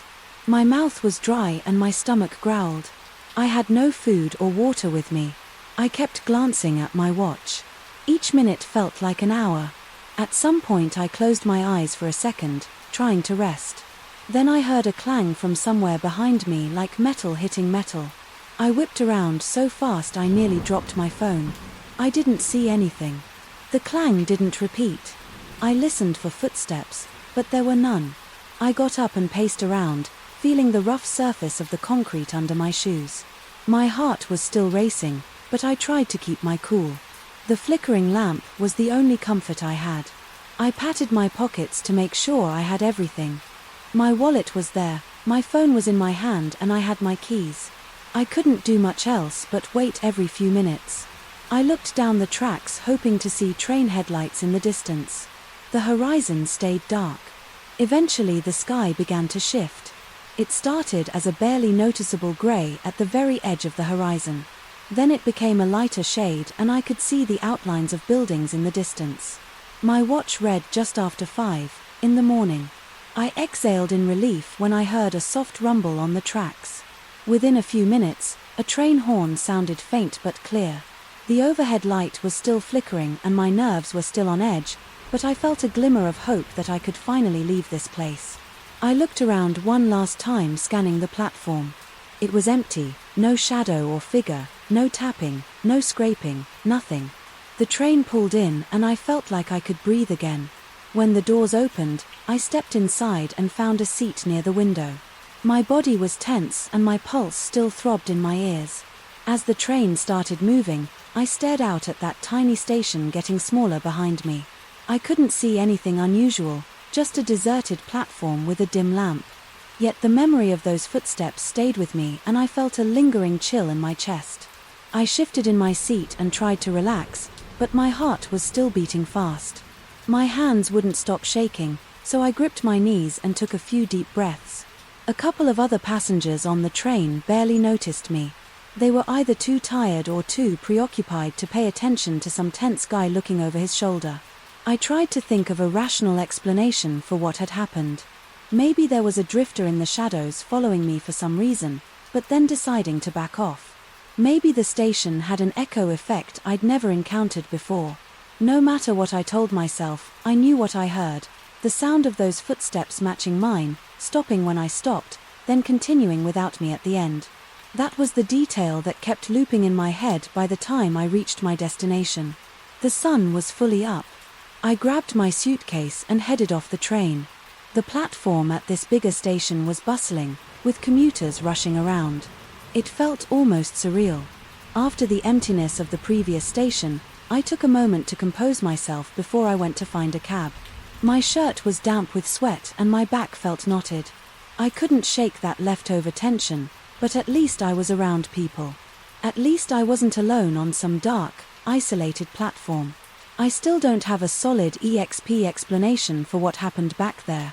I keep replaying the steps in my mind, hearing them in the distance, matching them with my own stopping and then hearing them continue. All I can say is it happened and it felt real. I felt that fear in my bones. Even now, when I think about it, my skin crawls. Maybe it was just a trick of sound, or my mind playing games, or maybe there was someone lurking around that station enjoying a twisted way of spook a lone traveler. I can't be sure, and I'm not eager to go back there and investigate. All I know is that I spent hours on that station platform fighting the urge to run away, all because of those footsteps that made no sense. The memory still clings to me and I don't think I'll forget it anytime soon. If anyone ever asks about odd experiences during travel, that station is the first thing that comes to mind. I have no plans to return, and that's really all there is to it. I first noticed something was off in my basement when I went down there to look for some old tools. The light fixture on the ceiling gave off a weak glow and the corners were always in shadow. I never used to pay attention to that mirror against the wall. It was just there, left by the previous owner, too big and heavy to move. But the day I caught a glimpse of something that didn't belong, my gut twisted. I saw furniture that wasn't in my basement. There was a rocking chair and I swear I saw a figure sitting on it moving back and forth in a slow rhythm. It vanished when I turned around, but the image stuck in my mind. That's when everything began to change. I'm a straightforward guy. I don't read scary books or watch many horror movies. But something about that reflection disturbed me. I decided to test it right away. I moved a stack of boxes in front of the mirror, wanting to see if the reflection would match. The real basement had those boxes stacked against the wall. When I looked in the mirror, though I didn't see the boxes, I saw a rocking chair in that exact spot. A figure sat there with its back slightly turned, shoulders, hunched arms resting on the chair's armrests. The rocking motion was slow, almost gentle. I froze, staring at that shape, trying to pick out details. The figure had a dark jacket or maybe a sweater. Its hair, if it had hair, looked black, but I couldn't see a face. Then it lifted a hand like a slow wave. My neck tightened and I felt my pulse thumping in my ears. I walked away. I tried to calm myself upstairs, leaning against the kitchen counter, feeling my hands tremble. The rest of the house felt normal. I could hear the hum of the refrigerator. I could see the sun shining through the window. Everything was in its place, except for the feeling that something was waiting for me down there.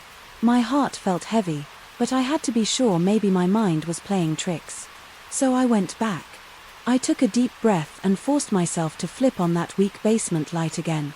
When I reached the bottom of the stairs, I saw the mirror right where it always was, tilted slightly forward, leaning against the wall. The stack of boxes still blocked the wall in real life, but in the mirror's image there was only the rocking chair. The figure didn't move. I stepped closer. My shoes made a scraping sound on the rough cement floor. I noticed a strange hush. Even the old pipe seemed quieter. The figure started rocking again, a soft creaking that made my skin crawl. It felt like the sound was leaking through the mirror. I walked around the mirror, checking its backside. I ran my hand along the frame, feeling for any gaps or hidden compartments. It was just wood and glass covered in dust, no wires, no screens, nothing that made sense. As an explanation, the reflection showed a room like mine, but not identical. The walls looked darker and I saw shapes of furniture that didn't match anything I owned. The only clear item was that rocking chair. I tried to move the mirror to see if the reflection would change. The mirror was heavy, so I just tilted it a bit, keeping my hands on the sides, bracing myself. The reflection changed angles too, but the chair and the figure remained there. The figure adjusted its head as if looking right at me. I felt a chill wash over my arms and neck. I dropped the mirror back against the wall, then backed away, breathing faster. I spent the rest of that day pretending the mirror wasn't there. I tried watching TV in the living room. I tried going outside to clean up the yard, but every time I let my guard down, I pictured that figure lifting its hand at me. My stomach felt tight. My legs felt restless by evening. I couldn't ignore it anymore. I had to figure out what was going on. I grabbed a flashlight and a small crowbar, although I had no plan. I told myself I was just checking the basement for leaks or something practical. In reality, my mind kept cycling through questions. Is it a ghost? Is it some trick of my eyes? Is the mirror cursed? I had no clue, but I needed to do something. My footsteps down the stairs felt heavier than usual, like the air itself pushed down on me. The basement light flickered for a second when I pulled the chain, but then it stayed on. The reflection was there again. The figure was in the same spot, sitting still. The rocking chair wasn't moving. I walked up to the mirror and stared straight at the figure. It felt like I was challenging it. Somehow the figure lifted its head and I saw a hint of a face, pale and blurry. I couldn't tell if it was male or female. It slowly raised its right hand and waved again, a gentle side-to-side motion of the wrist. My heart pounded so hard that my vision felt shaky. My palms were slick with sweat and I adjusted my grip on the flashlight. I reached out and touched the mirror's surface. The glass was cold. I pressed a bit, but it felt solid. I pulled my hand back and looked at my fingertips, expecting some sign of condensation or something strange. They were just cold. I bent down to peer into the corners of the mirror, hoping to see the reflection's edges warping. The image stayed consistent, showing that other basement. The figure's head tilted like it was curious. My arms got goosebumps. I could feel the hairs on my neck prickling. I let out a shaky exhale and stood up straight. I stepped back, raised the crowbar and decided I would tap the glass. I gave it a light knock, half expecting the glass to shatter or something to happen. The figure didn't move, the reflection didn't ripple. It stayed the same.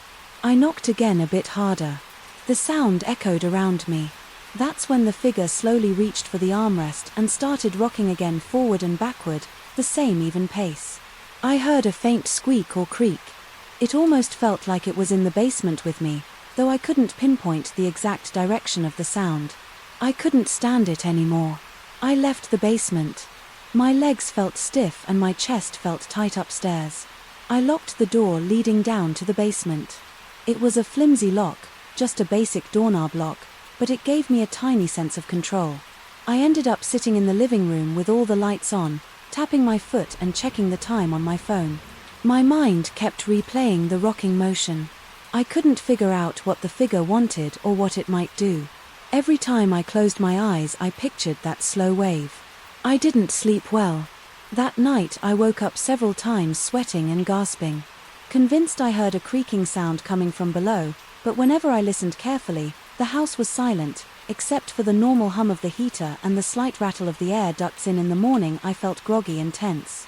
My muscles were sore from how rigid I had been all night. I decided to return to the basement in the daylight, thinking that maybe sunlight would make everything less terrifying. Around midday, I unlocked the basement door. The steps creaked under my weight as I went down. I had my flashlight and crowbar again. The mirror was still there, leaning against the wall with those dusty edges and that dim reflection. The figure was rocking. I couldn't see its face in detail, but I sensed it was waiting for me. I took a few steps closer, feeling that jittery sensation in my stomach. Then I stopped. The figure stopped rocking. It turned its head toward me. It slowly stood up from the chair, its outline shifting in the reflection. My breath caught in my throat. I saw it stand and then I couldn't see the chair anymore. The figure was closer to the glass in that other space, as if it had stepped forward. It looked like it was about the same height as me. It extended a hand forward, palm facing me, almost pressing it against the mirror on its side. I felt a freezing chill run through me. I stepped back and accidentally kicked a box. My breathing went shallow and I gripped the crowbar so tight that my knuckles hurt. I didn't want to see what would happen if I stayed. I backed away slowly, never taking my eyes off the mirror. The figure stayed in place, hand against the glass, head tilted. It didn't follow me, at least not in the reflection. I reached the staircase and hurried up my chest, thawing with fear. I left the light on down there and slammed the door shut at the top. For several days, I avoided the basement. I went to work, came home and did my best to ignore the presence downstairs. I tried to distract myself with errands, chores, and mindless TV shows, but at night I felt a persistent pressure in my chest, like the feeling you get before a storm. Every so often I heard faint sounds below, little taps or soft scraping noises, though I couldn't be sure if they were real or if my imagination was out of control. After about a week, I knew I had to face it again. I couldn't just let that thing linger in my house. One evening I got a roll of thick plastic and some duct tape. My plan was simple: cover the mirror, seal it up and see if that would block whatever was happening. I went down the stairs, slowly turning on every light. I had my body felt tense, but I tried to steady my breathing. The mirror sat there with the reflection, as always. At first I didn't see the figure. The chair was empty. In the reflection I took a step forward, scanning the glass. Then I noticed movement at the edge. The figure was standing off to the side, half in shadow.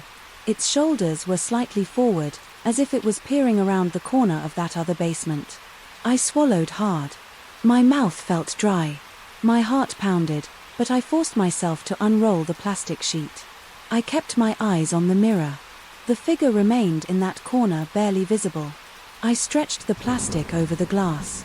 My hands shook as I tore strips of duct tape and fixed the sheet in place. The reflection got darker and darker as the plastic covered more of the glass. I didn't hear any sounds, but I felt like the air was thick, making it harder to breathe. Finally, I had the entire mirror covered. I ran my hands over the edges, smoothing the tape. For a moment I stood there waiting. I wondered if I'd feel something pushing against it, but everything stayed still. I left the basement with the mirror covered. That night I slept a little better. I still dreamt about it, but at least I didn't have the urge to check every noise over the next few days. I tried to forget. I told myself it was over. The basement felt less threatening, so I went down there to do laundry and grab tools, always avoiding that far wall. I didn't want to look at the mirror, even with the plastic on it, but 3 days later I heard a noise that made my chest tighten. In an instant. It was a distinct tear, like the sound of plastic ripping. I was in the hallway and I stopped in my tracks. The sound came from below. My first thought was that maybe I didn't tape it well enough. Maybe the plastic was just coming loose. But I also had a terrifying thought. Something might be pulling it off. I stood there at the top of the basement stairs, gripping the banister. My hands sweaty. I grabbed a flashlight and stood on the top step. The light switch was at the bottom of the stairs, so I had to descend in the dark until I reached it. The ripping sound was gone and the basement felt quiet. I took each step, slowly aiming the flashlight ahead. When I reached the bottom, I pulled the chain to turn on the overhead bulb. My stomach sank when I saw the plastic. It was peeled back from one side like a corner had been tugged loose. Vertical tear. The duct tape was still stuck to the frame, but the plastic was ripped down the middle, a large vertical tear. I approached with my flashlight raised. The inside of the tear showed the mirror's glass. The reflection inside was pitch black. At first because the rest of the plastic was blocking the light. Then in that opening I saw movement. The figure's face appeared near the tear, peering out as if it was looking through a gap in a curtain. I gasped and stumbled back, almost falling over a box. I landed on one knee, my heart hammering so hard I could hear it. The figure's face was still indistinct, but I could see its eyes. They were dark and they felt focused on me. My hands were shaking as I scrambled upright. I grabbed the nearest thing, a spare piece of wood, and swung it at the mirror. The wood bounced off without breaking the glass. The sound was loud and I winced, half expecting shards to fly everywhere, but the mirror stayed intact. That face didn't flinch. The figure just pulled back slightly, disappearing into the gloom of that other room. I stood there breathing hard, my arms tingling with adrenaline. I had no clue what to do next, so I ran upstairs and slammed the door. My hands were unsteady and my legs felt weak. I paced around my living room thinking about calling someone. But who would I call? A mirror repair service? The cops? A paranormal investigator? I ended up just standing by the kitchen sink holding a glass of water, trying to calm myself. My shirt was damp with sweat. When I finally went back down, I was done playing around. I came armed with a hammer and a large blanket. I wrapped the blanket around the mirror, covering the ripped plastic.